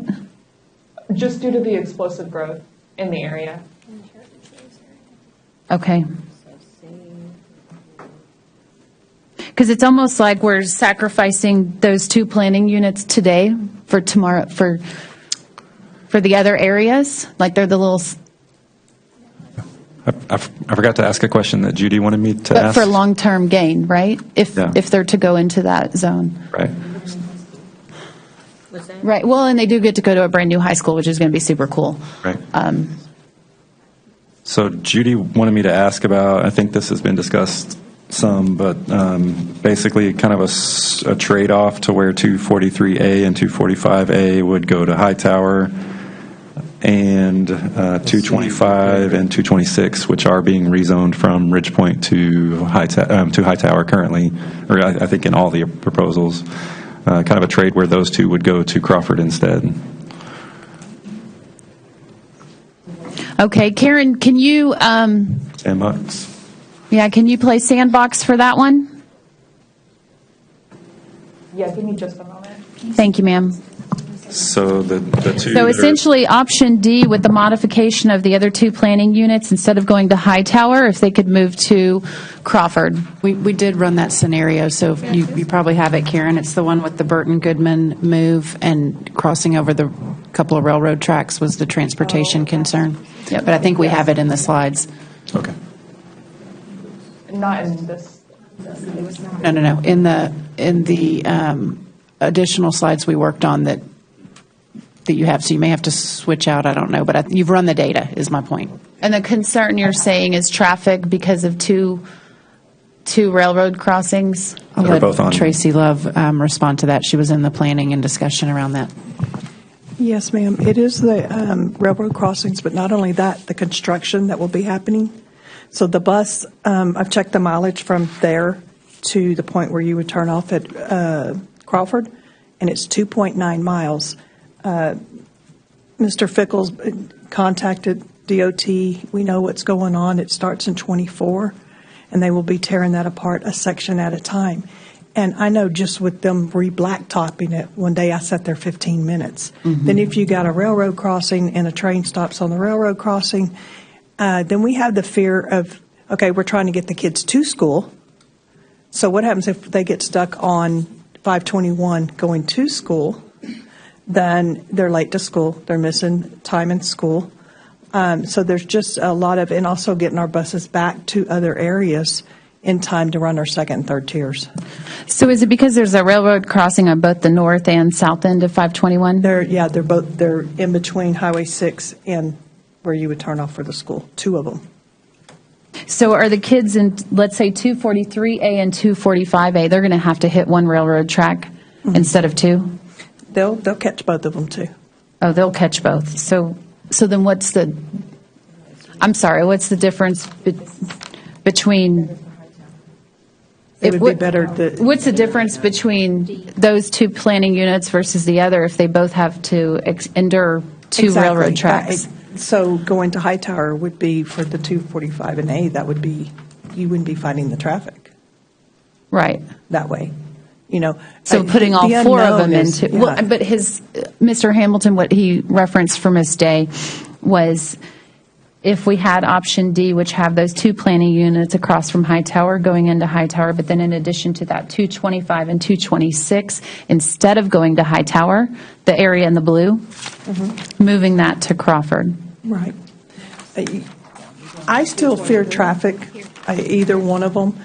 And I also fear that when we start putting our drivers in the stress of, I got to get them there, I got to get them there, that to me is something, a factor to think. Yes, it would cost less money. It wouldn't be quite as much time, but, to take that one from Hightower. But personally, for us, anything down 521 is a nightmare. I'm aware of that one. Yeah. So, and in certain scenarios, even coming through Sienna, we've clocked the time. It's the same amount of time either way, 30 minutes, from coming down Sienna Parkway. So you're looking at that too. Are you referring to going from Sienna Parkway to Ridgepoint? So, yeah, well, let's just say if you came the Sienna Parkway route instead of going down Highway 6, it's still 30 minutes to get through there. You travel less time on 521, but it's still 30 minutes to get there. And y'all talk about picking up the students earlier. If it takes us more time to get to the school, then it's going to take us, then they're going to be picked up earlier. So we can get them there on time. Can we also add to what Tracy's saying? 239 kids. Yeah. But I understand it's 239, but she asked, so we need to ask, And so we need to, and if somebody wants to entertain something, I'm here to entertain it, and let's look, and if it's an option, great, that's viable, consider Well, it. if we're looking at this, okay, I'll say, if we're looking at this, we're talking about 200 and how many kids? 39 students. And I understand everything that was said, but we're looking to get numbers up at, Crawford. and we're reducing Hightower. It greatly impacts Hightower. Just wanted to add that. Yeah, looking at the values, Crawford would open up with more students than any of the other scenarios, but Hightower would be very much underutilized, and Crawford would be very much overutilized when we get to 10 years out. Yeah, and that traffic going down 521 it used to be a breeze, and it is now a gridlock zone. So I'm glad you guys have been in touch with TxDOT, and I'm glad to hear city manager and all of them are working together. And Madam President, one of my concerns with C is that in 10 years, we're going to be putting Crawford in the same situation that Ridgepoint is today with overcrowding, because we're at 116, 118% at Ridgepoint, and then in 10 years, we're going to be at 116 at Crawford. So then we're going to have come back 10 years and do some shuffling again. Yeah, and I would add to that, Mr. Garcia, the numbers. We did run this scenario, and in this scenario, moving the students down to Crawford from that area, from those two planning units, and this includes, just so you know, academy students as well, okay? Hightower at the end of the 10 years would be at 78%, and Ridgepoint would be at 100, but Crawford would be at 121%. Ms. Martinez, you're talking about the 225 and 226?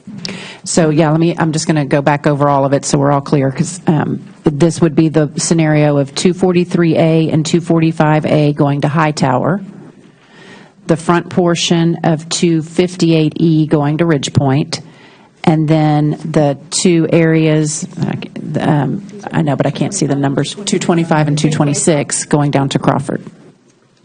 That's those numbers. Okay, so even though it's Plus D plus 2 moving down to Crawford. Okay, so even though the proximity is better, the utilization becomes a problem significantly. Correct. Lower at Hightower and much higher at Crawford at the end of the 10 years. And the original was what? Them going to Hightower anymore. Yeah, this is the original. They're on every single proposal, they're going to Hightower. It was just she wanted Ms. to Malone or Dr. Whitbeck, is there anything that we would need to do in terms of policy that if we opened Crawford up to transfers, because that information is important to me come Monday when I vote? If there's any way maybe on the weekend we could get that, or if that is not, if that's not something the administration recommends, although I know I had recommended and I heard Ms. Malone recommend it again today. So I do think, knowing that, I utilized open transfer school for my child in elementary school, I know that it does give parents an option that parents don't have right now. Mr. Scamardo, can you respond to that? I would think that we would need to consult with Student Affairs about the transfer window, because I know that happens later in time than when we're trying to establish boundaries and numbers. So it would depend on how long you wanted to give that transfer option, and we can get those dates. And to answer your question, I don't think it's a policy revision per se. I think it's just procedural how we'll do it. But I'd say, Ms. Hannon, that the board has communicated to administration that we're in full support of that, and so I would expect that would be reflected in the procedures. Yeah. And we would just underscore that transportation would not be provided to transfer students. Correct. So similar question. So at the projected 117%, that is kind of the boilerplate capacity, not the including portables at Ridgepoint, right? So at what point would it go into cap and overflow? Like, is the 117%, does that mean all 117% would be at Ridgepoint this year theoretically, or would that require some overflow?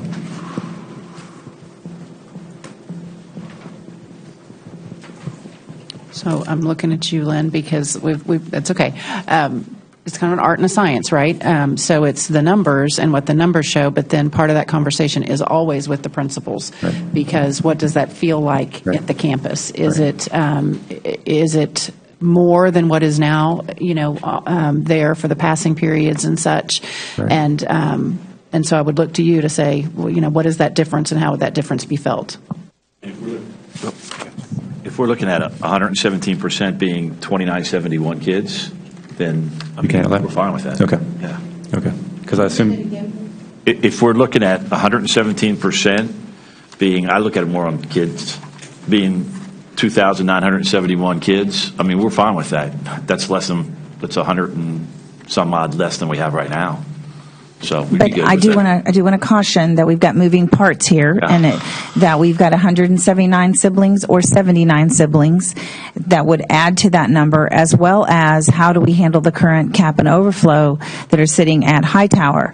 And so, obviously the seniors are going to leave, but as we can see by our chart, there's still a lot of children there, and if even half wanted to come back to Ridgepoint, would we allow that, or would we say, we don't offer junior courses, but if we were to, or senior courses, but would we want the ninth graders to only have the option for Crawford, or would we not have any room in the inn and simply be able to say we don't have any room in the inn? So that's the kind of part that, as we've looked at it, that we've got to always remember. There's just these moving pieces, and it's like Jell-O. We can't nail it until we can hear the will of the board. It's like the will of the board is to allow juniors and seniors, cap and overflow, to have an option to come back, and we can run those numbers and actually fully survey them and ask them to commit. We've done that informally, but we kind of have a little bit of a different answer from kids than we do parents. And so we know parents have to be involved in that. And so we could get those direct numbers. So I think just keep in mind when we say the 117% that we're not counting, that when she's done all these numbers, they do not count any siblings or any cap and overflow returning. So that's kind of where I was going was, do we know if we need cap and overflow, are we settled on what we think that might be, or is that too many dominoes down the? Dominoes. Okay. Yeah, that's why I just say it. So I I'm just could saying say that to the will of me, Yeah. ideally for myself, Right. is I would expect the cap and overflow have the option to return if they choose to. Well, I'm sorry, I wasn't clear. So I meant that, so if Ridgepoint gets to the point where they need additional cap and overflow, then I assume the 9th and 10th the overflow would become Crawford to try to help with that situation, but that's, yeah. Just an update, the numbers are live-in numbers. The only exception to that is in the early years of Ridgepoint and Crawford, we're not including those students that are going to remain at Ridgepoint. So 117 should include the cap and overflow kids, as long as they still live in the Ridgepoint boundary after the changes have been made. Okay, that's good to know. Just one real quick comment on cap and overflow. Those students, the vast majority of those students have never been at Ridgepoint. They came in to enroll, or they knew that they had to go to Hightower, they had to go to Andres to enroll. The vast majority. There may be a handful that spent like freshman year with us and then moved, and when they came back, they were under cap and overflow. But the vast majority of them have never spent a day at Ridgepoint, so I'm sure there will be a lot of them that want to stay. And if they wanted to stay, which, yeah, they've created relationships. That's become their home, right?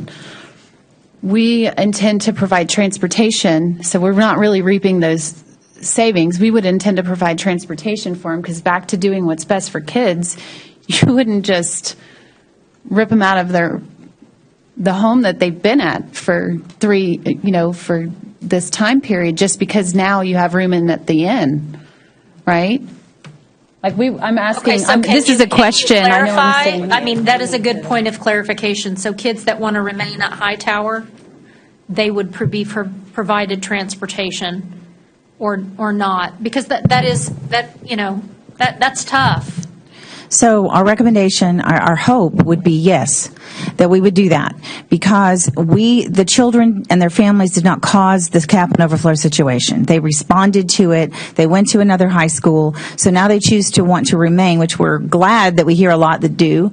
Then, we need to see them through. That would be our goal. Now, have we ran those numbers today? No, because we don't actually know how many want to do what. We'll have to run them, but I do not think we will reap the benefits of saving $233,000 in transportation immediately. I think it will be once the cap and overflow kids graduate out, then we will. But I think we'll have some runs in there in the Ridge Point zone for a while in order to accommodate. So the child-friendly thing to do is to provide it. But I just can be honest with you, until we know exactly who and where they live, we can't quantify it from a cost savings. But yes, philosophically, yes. Just a second.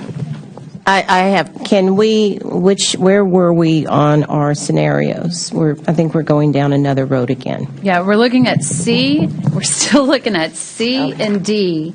And we had that little wrench thrown in about those 2 planning units going from Hightower. Because he was referring on D, talking about doing D and moving those 2 planning units to Crawford, that we're going to Hightower. And it sounds like we're all opposed to that.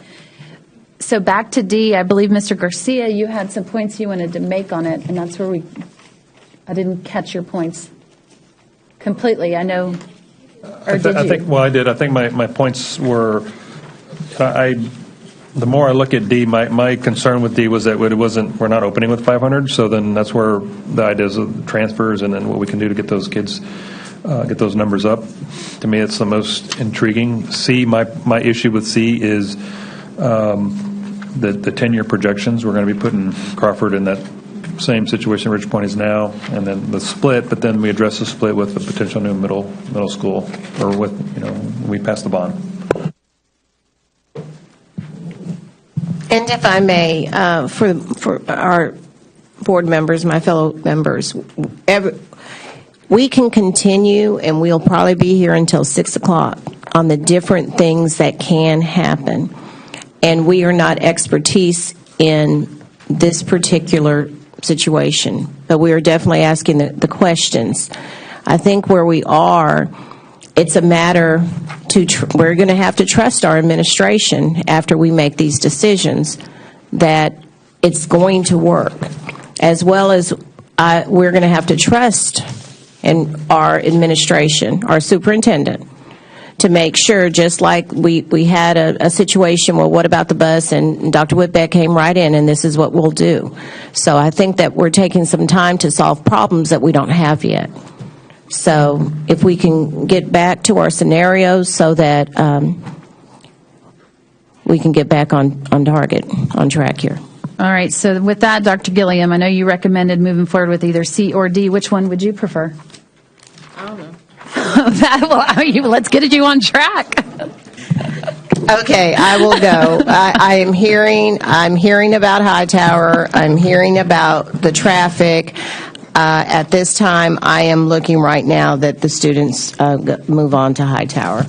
I'm in favor of definitely Crawford that's 200 kids. But at the same time, I'm hearing we might have problems with students getting to school. And so it's a matter of, do I want a whole lot of kids there, or do I want children to be safe and to be, if it was my child, what would I want? So, Dr. Gilliam. And so I say, the 200 kids are in the blue one, and they already are going to Hightower. Okay, well, whatever the kids are, however many numbers, okay. But what I'm saying is, am I going to send them one place or the other? I would want my student to not have to deal with traffic. Okay, so does that mean you're in favor of option D? Yes, Madam President, I said that at the beginning, but I should have stopped talking. All right, and Mr. Hamilton, you're more so in favor of C. Okay. Mr. Garcia, you seem to be leaning more towards D too. Yes, I think so. And we'll have time on Monday, I assume, for a little bit more discussion and firm things up. Yes, but we have to scrap some more options in order to be able to firm. Ms. Hanna, do you want to weigh in on C or D? Well, I would prefer D, and then And the only reason, I know B isn't even on the table, but the reason I think I think we need to address those 2 planning units, and even though that does not get Crawford over 500, I still think for future planning, putting those 2 at the top to Hightower. Anyway, D is where I would lean today. And I also want to clarify for our kids who are at Crawford and they are in coursework beyond their grade level, that we will have staff, like if they're a sophomore but they're in English 3, or if they're in advanced math 2 years ahead of their typical grade level, we'll have a plan and action to take care of those kids. Yes, we'll do our best once we know who the students are and what their course selections are to accommodate their needs as much as possible. Okay, because I would certainly hate for someone in an advanced math class to have to be doing it online.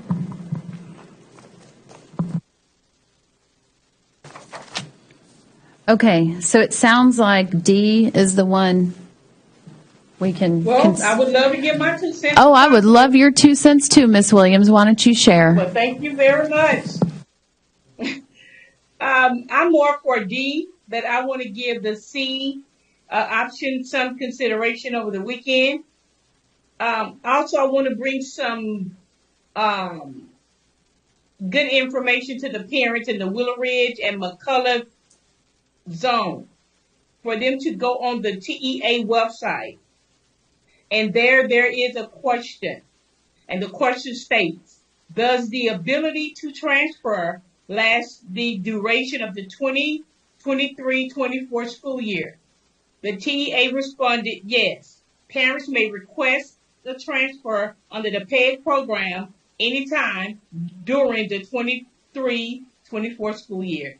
Therefore, this is me talking now. I'm speaking for TEA. Therefore, we need to send out a new letter informing the parents that the deadline that was imposed upon them for it to be today, it's in violation of the Texas Education Code. So we need to correct that and get true information out there to our parents. All right. Thank you, Ms. Williams. We'll have legal, if y'all can look into that and make sure that, or Mr. Morris? I think that's the right answer. I've heard what Trustee Williams said, and legal will review her concern and get back with the board. Yeah. I don't think it's a violation as much. We just need to clarify it. All right. Yeah. Violation of anything. No, I appreciate that. Just if y'all don't mind looking into. It's a violation because you imposed a deadline for today, so it is a violation if we keep it as it is. Yeah. So, Ms. Williams, I appreciate you bringing that to our attention, and we'll have legal look into that and confirm. And if so, they can communicate to those parents accordingly. And I need a copy of whatever letter they're sending to McCullough and to Willow Ridge. I want a copy of that letter, please. All right. Did you want to? You said you're wanting to look at C and D, Ms. Williams. Did you have any? I'm more into D. I'm really into D, but I want to look at C. Okay, that's good. I'll do that over the weekend. Okay, and then let me ask you, since I have your ear right now, and you're on the mic, would you mind sharing what you feel about B or E? I didn't like either of those. Okay. 258 was good to me because it kept Hightower at 90%. And with the academic challenges I see in Hightower, I would love to see that student population reduce so we can better assist those students. So D is just really my favorite because I know Crawford is going to be great. Ridgepoint is already great. There's no excuse for Hightower to be performing at the level they're performing at. So I love, love, love D. Yeah, so if you want to move D, though, doesn't D actually increases Hightower, right? That's the option that gives Hightower the greatest utilization and puts them at almost 100% capacity. I'm looking at 90% or do I need to wash my glasses? I thought it was 90. No, ma'am. Next year they'd be at 98% capacity. With the academies, which you have. With the academy. So if you look at the bottom. That looks like, okay. So if you. I made a mistake. The 8 looks like a 0. Yeah, I hear you. Those numbers are small. Right. So- I'm gonna review it. Yeah, why don't you process for a minute? I'll move on to someone else and you can get back with me. All right. Good. Okay. Okay, Mr. Hamilton, now that you've heard from others, have you reconsidered anything, or do you want to bring up maybe B or E? Well, so E, I think, is probably my second favorite. So just looking, so I know, so we have to kind of work between looking at what's best for all three schools and try to look at what's best for each individual school and balance those two things. And just looking at the enrollment numbers for Crawford with each option, B and D being at 461, and that's before exemptions, right? So I think that's very problematic, and that's too low. And then A is not much better, and so I think from Crawford, I think C or E would be our best bets from trying to balance everything with Ridge Point and Crawford and Hightower. We're saying C or E. C, yeah, I think E is my second choice right now behind Okay. C. And then, Which actually, the difference between C and E from Crawford's, so it's a percentage point on the chart, but it's only 11 students. somebody's mic is, That was mine. My apologies. that's okay, thank you.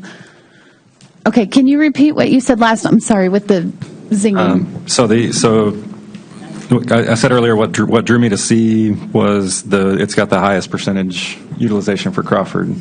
But now that I'm looking at the number of students between C and E, it's only 11 students different. So I don't really think those 11 students are going to make or break us. And so it's when they round it for their percentage point purposes, it's 19% versus 20%, but that's only 11 students. Dr. Whitbeck, do you have any comments on this? Any recommendations? Thank you for asking. I would. I would say yes, I do. What I would say to you is that scenario D does not put enough children into Crawford. End of story. Does not work.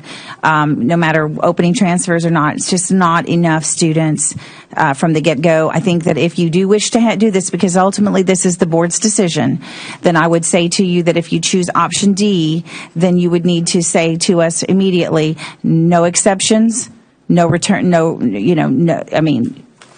siblings to Ridge Point, you haven't relieved them enough, none of that. And I think that's problematic. Whereas I think if you pick C or E, so I will tell you that I would say C or E, they're not that different as someone just pointed out, then at least you've got a viable number there. You've provided some relief. I think we can play with the other things of the will of the board with regards to the cap and overflow, with regards to at least rising 10th siblings.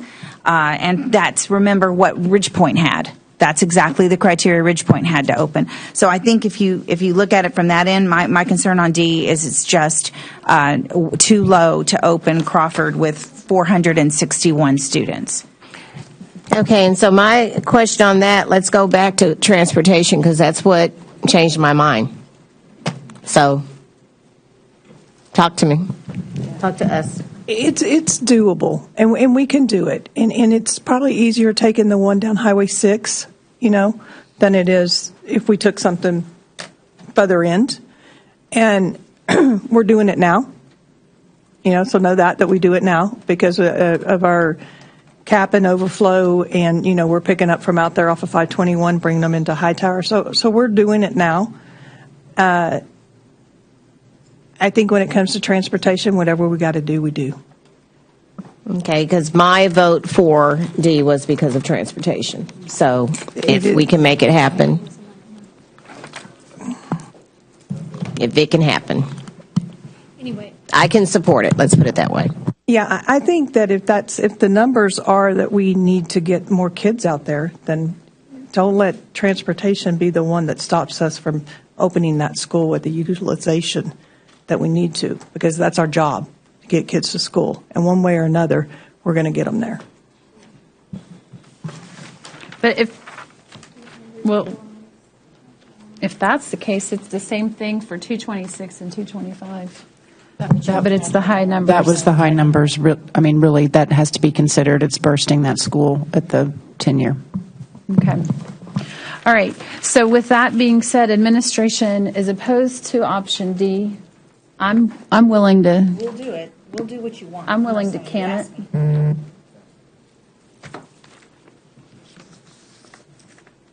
You're willing to what? To can it. Can it? Or Yeah, scratch it. Can it? Reject. I don't reject D, and I would like the opportunity to vote for it, just because I do think it's important to look at Hightower in the long term and not just short term. And I recognize that we're facing a challenge, but but it feels like we're choosing a number to get to over the 500 number. And I think long-term planning is really, really important. And as we're thinking about middle school 16 and the information I just heard from Ms. Malone about what's coming with 521, or I'm sorry, that may have been from over here. We got a lot of kids sitting on a bus in the morning, and it's not going to be a pleasant way to start their day or end their day. I agree. What if you do? I agree. So, Karen, can I ask you a question? Speaking on option D, because option D, it's hard. Let's just ask, on 226 in your sandbox, instead of 225, if we were to move that to Crawford, what does that look like? Just that one planning unit? because it's going down the Because I know they have to cross two railroad tracks, but so does 243A and 245A.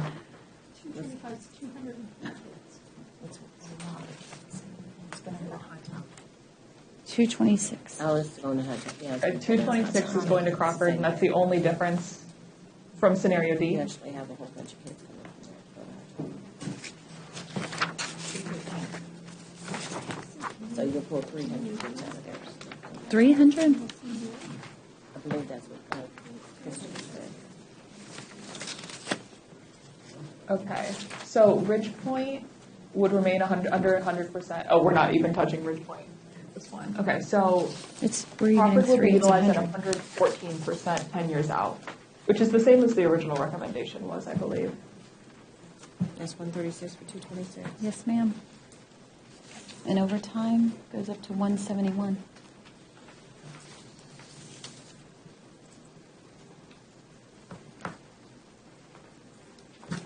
So the Hightower would be utilized at 85% 10 years out, but that's 90% in terms of academies as well. So Hightower would be at 90%?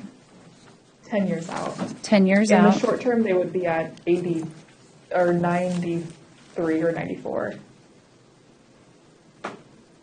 Ridgepoint would, after the phasing, would be under 100% in all 10 years, and then Crawford would exceed 100% in 2030-31.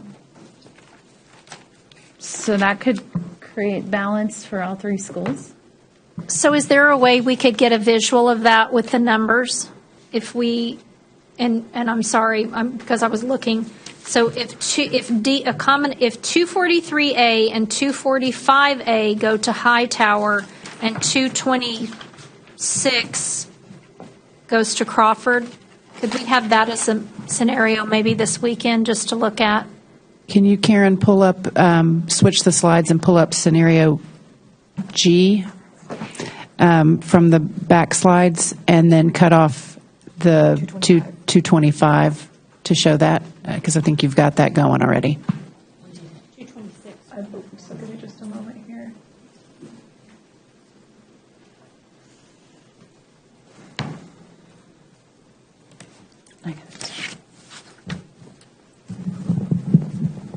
Okay, I can give you a very rough version of this.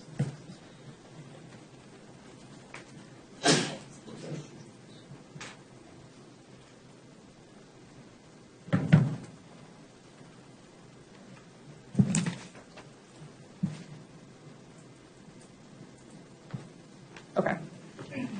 So looking at this scenario, instead of all of this moving, it would be just 226, right? That's correct.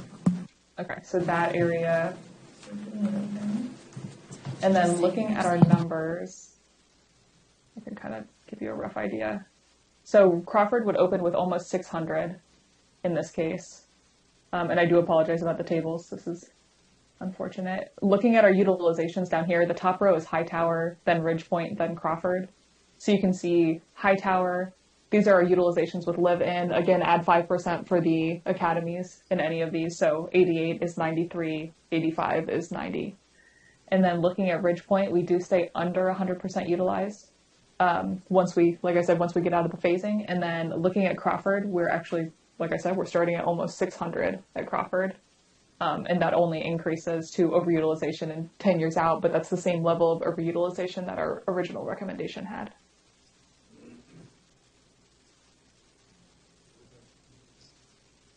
I can give you a much cleaner copy for the weekend if you would like. That would be great, because I can't see any of that. What is the percentage of overutilization at Crawford 10 years out? We can't see. It's 14% overutilized, so it's 114% 10 years out. Okay, and then can you tell us about the feeder patterns?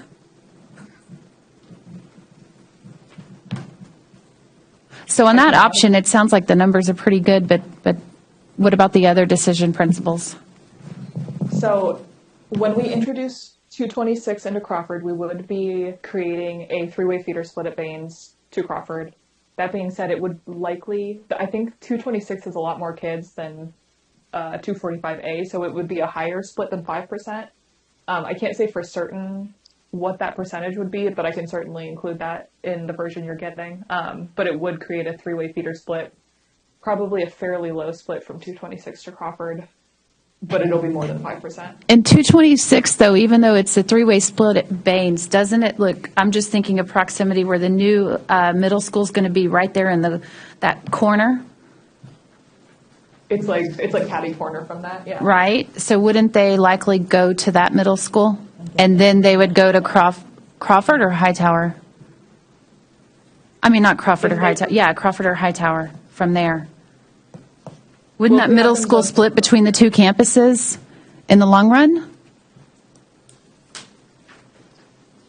More than likely, but again, I wouldn't want to say for certain, just based on the explosive growth and the uncertainty in that area. If you remember, there is the possibility for charter schools as well, which could impact enrollment.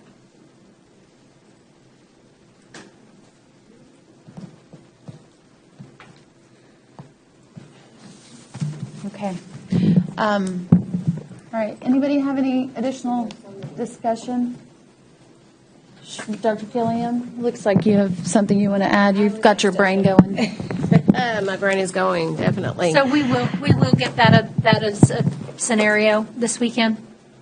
Sure. Want it? I would. And again, I think where we are, we need to focus on whether we're trying to figure out what scenario. Okay, we have to make this decision. Well, the first thing, how quickly do we have to make the decision? We need to decide that. And Monday, okay, but we're behind, so we need to come and maybe we can have two choices and then marinate on it over the weekend, because at the same time, the longer we stay here, the more scenarios we will have. So, and that's what we trusted the administration to do for us. So if we can concentrate again and see if, what are our best two, and then maybe that, if each of us take the best two, I don't know. What do you all think? Rick, any idea? I'm sorry, Mr. Garcia. Well, like you said, I trust the administration, and where originally I was on D, and D doesn't seem like it's a viable option because we're not opening with enough kids. And based on what Dr. Whitbeck is saying, even with transfers, we're not going to get to where we need to be. So, we don't want to open Crawford with under 500 kids, and then we do that, then we have to, draw the line somewhere. So then I kind of go back to leaning toward A. But then this other prospect, or not A, E, but then this other prospect here, so G or whatever we're calling it. So, Because that would get you over. but then then you look at the 10-year projections. But it's better than what I think E is. I think E was like 118 or 116 or something. And then this is 114, I think was what she said. All right. So let me ask y'all on B of just moving scenario, that little part of 258E into Ridge Point and then no other changes. Are y'all still wanting to consider that option? Mr. Hamilton's shaking his head no. What about the rest of you?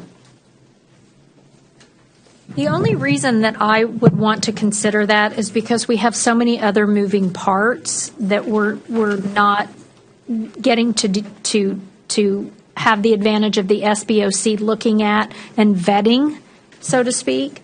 And so that is the reason why I would consider B, is because I feel like we did not give the SBOC their day to look at these, under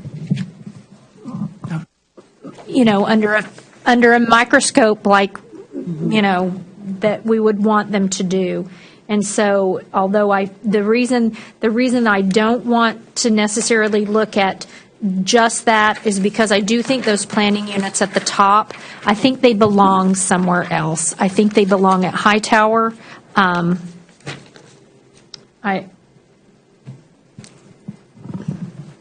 would be the path of least resistance, right? B is the path of least resistance, and then we give this to the SBOC to look at again next year.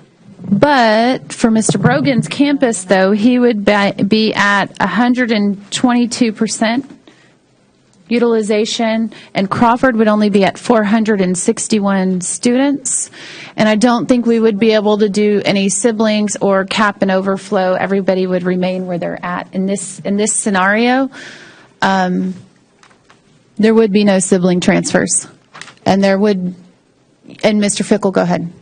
I wanted to speak to that point that Ms. Hainan brought up earlier about Dr. Lawson answered when it came to ensuring students who are in advanced coursework.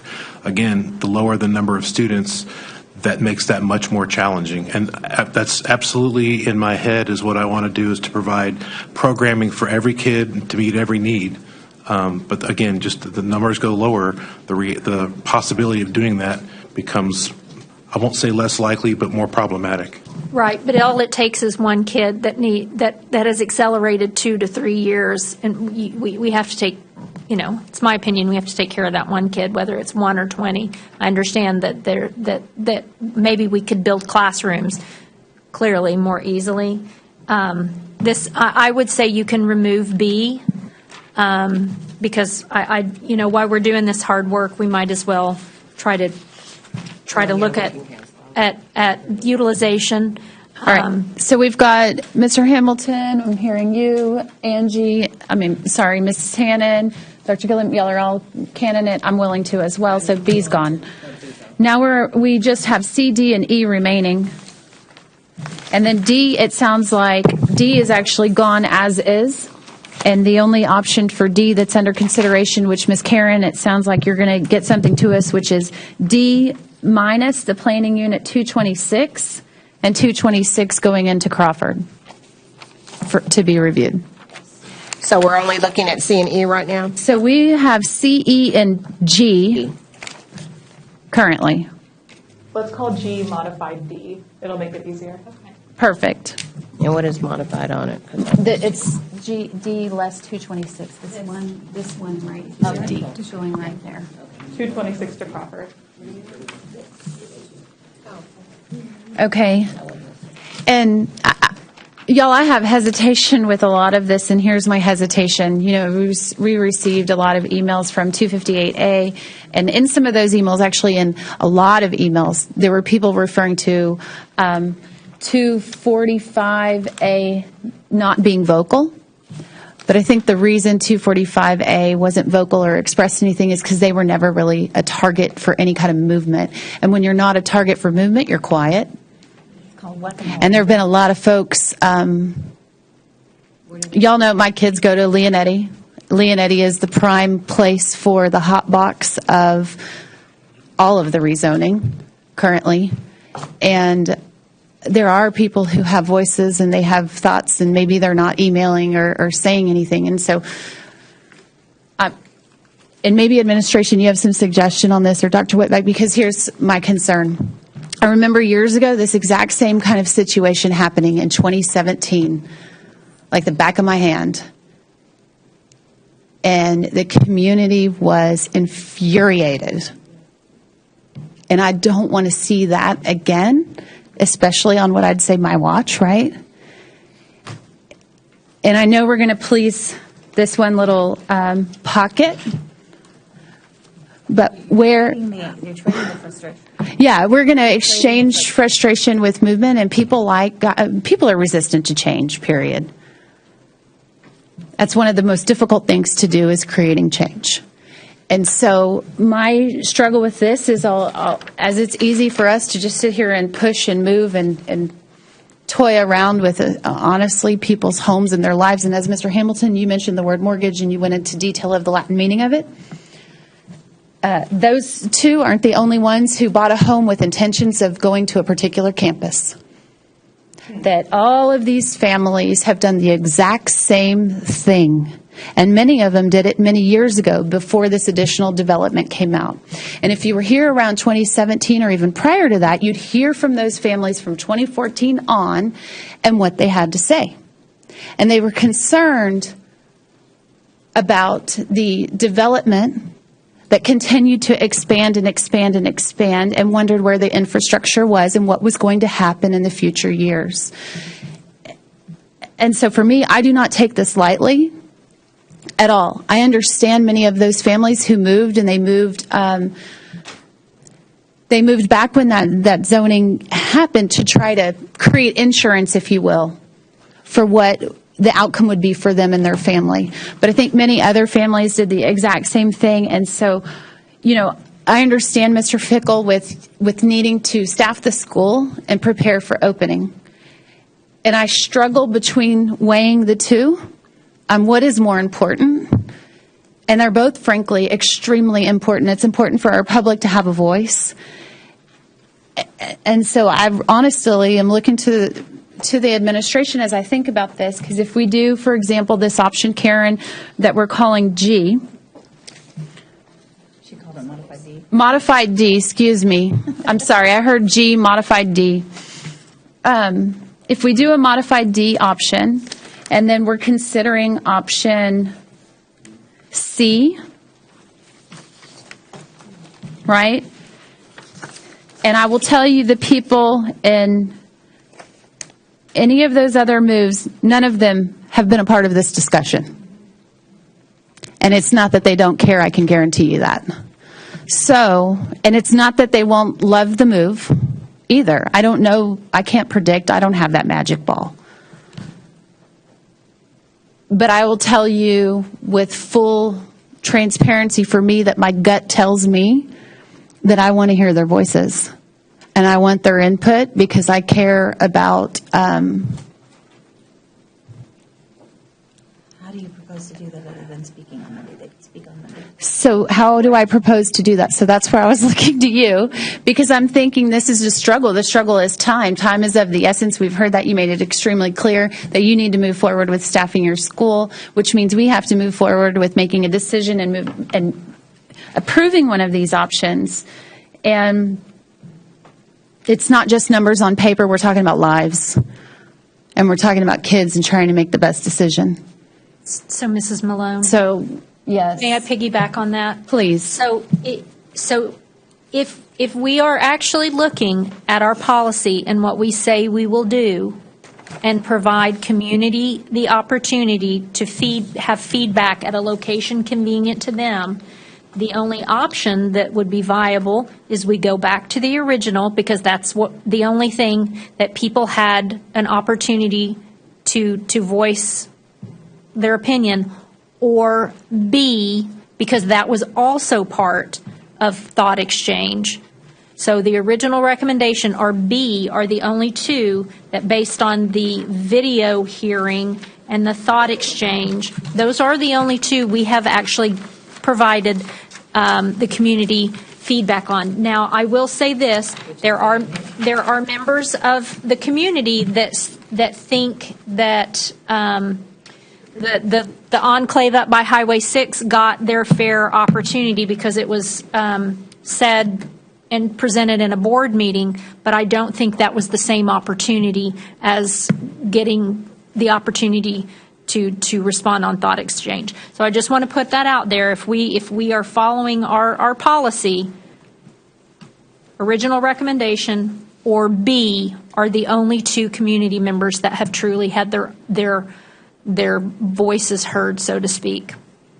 Yeah, B, you're correct. That's been voiced. The problem with that is it doesn't utilize our campuses, and I'm not sure that's what's best for kids either. Oh, out of this whole packet, it's been B. Oh. Ms. Malone? No. A, B, actually, A was presented, B, and the original, all of those. Yes, sir. I was just going to say, with not disagreeing with anything Ms. Hannon just said, is that it's your policy, and it was adopted at a time that today is different because of this time pressure, opening of a school. So you maybe not followed every letter of that policy, but you've certainly tried to follow the spirit of it. And you're at a situation today that you may not be able to go back and provide community input the way it was envisioned when that policy was adopted. So you would require, you basically So we're have the caught right to between a rock and a suspend. hard place. Yeah. Okay, so then, which number is that? That's A. Well, no, that one, no, not that one, this one. Where is it? Scenario A was not part of the original hearing and the thought exchange. But it was developed at a point in time after there was further discussion, after the board meeting, and after there was greater consideration. So I think that's all part of the development of the policy. Correct. Envisions Well, that is correct. process so that you don't have to go back and then start over every time there's a change. That is correct. 226 Planning Unit 226, although never had that opportunity, right? And so that's important to consider. And then when we did scenario for A, but then scenario C was not. That these are new. And I get the idea of our policy, we're doing it in the spirit, but we would certainly want our principals to follow the policy, not just kind of in the spirit and somebody else wrote that on another day, and I'm going to do it this way for this kid, and I'm going to do it this way for this kid. So Absolutely. Principals, Yeah. employees, no. We follow policy as you write it, but you can waive it, suspend it, because it's your policy. Okay. Yes, please. And so as I look at this and as I'm listening to that, and I think that's a valid point, when you look at scenario E, where have you heard the most feedback? You've heard it from the people in 258E that are close enough to walk. That's where a lot of you have heard the feedback. And that's 4 speakers just today. Okay, so we know that that's the prevalent one. But in scenario A, when right up at the top near 6, 245A was proposed to go to Crawford, that's been out there. That's been in board meetings. That has been out there. And there's maybe a little bit of feedback, but not a lot. So it's not a surprise. I guess maybe let's use that word. You start pulling kids from north of 6. You start even that's why I think I liked E better than I liked D or C, was because we were introducing another little land use zone that we had not ever talked to anybody about. So again, in the element of not surprising people that these have been out there, if you stick with E, well, you've appeased a group of the community that feels as though the enrollment information on the website said if I go here, I'm good for Ridgepoint, and we accept the fact that it's a different scenario in that time and at 2020 when that happened, and then you pull in this almost equal group that actually has been out there. It's been public. You've had this in the boardroom. So it's not like it hasn't been vetted. And that's all you're doing. You're not doing any more disruption than that. You can open this school with a viable number, and you can relieve Ridgepoint more, not greatly, but more. And it's less disruption. So I'm just mentioning that to you because I do hear what you're saying, Ms. Hannon, in terms of the public. And then I think we have a lot of work to do for future zoning after this. So Dr. Whitbeck, with the current situation and everything you've heard, is it your recommendation that the district or that the board move forward with option E Monday night? Yes. All right, we've made progress. Option E will be on the table for Monday. Any other options that you guys want to consider for Monday?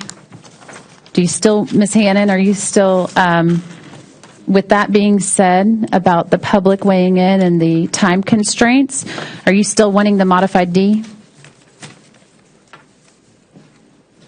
Or have you reconsidered? I would still like to have it.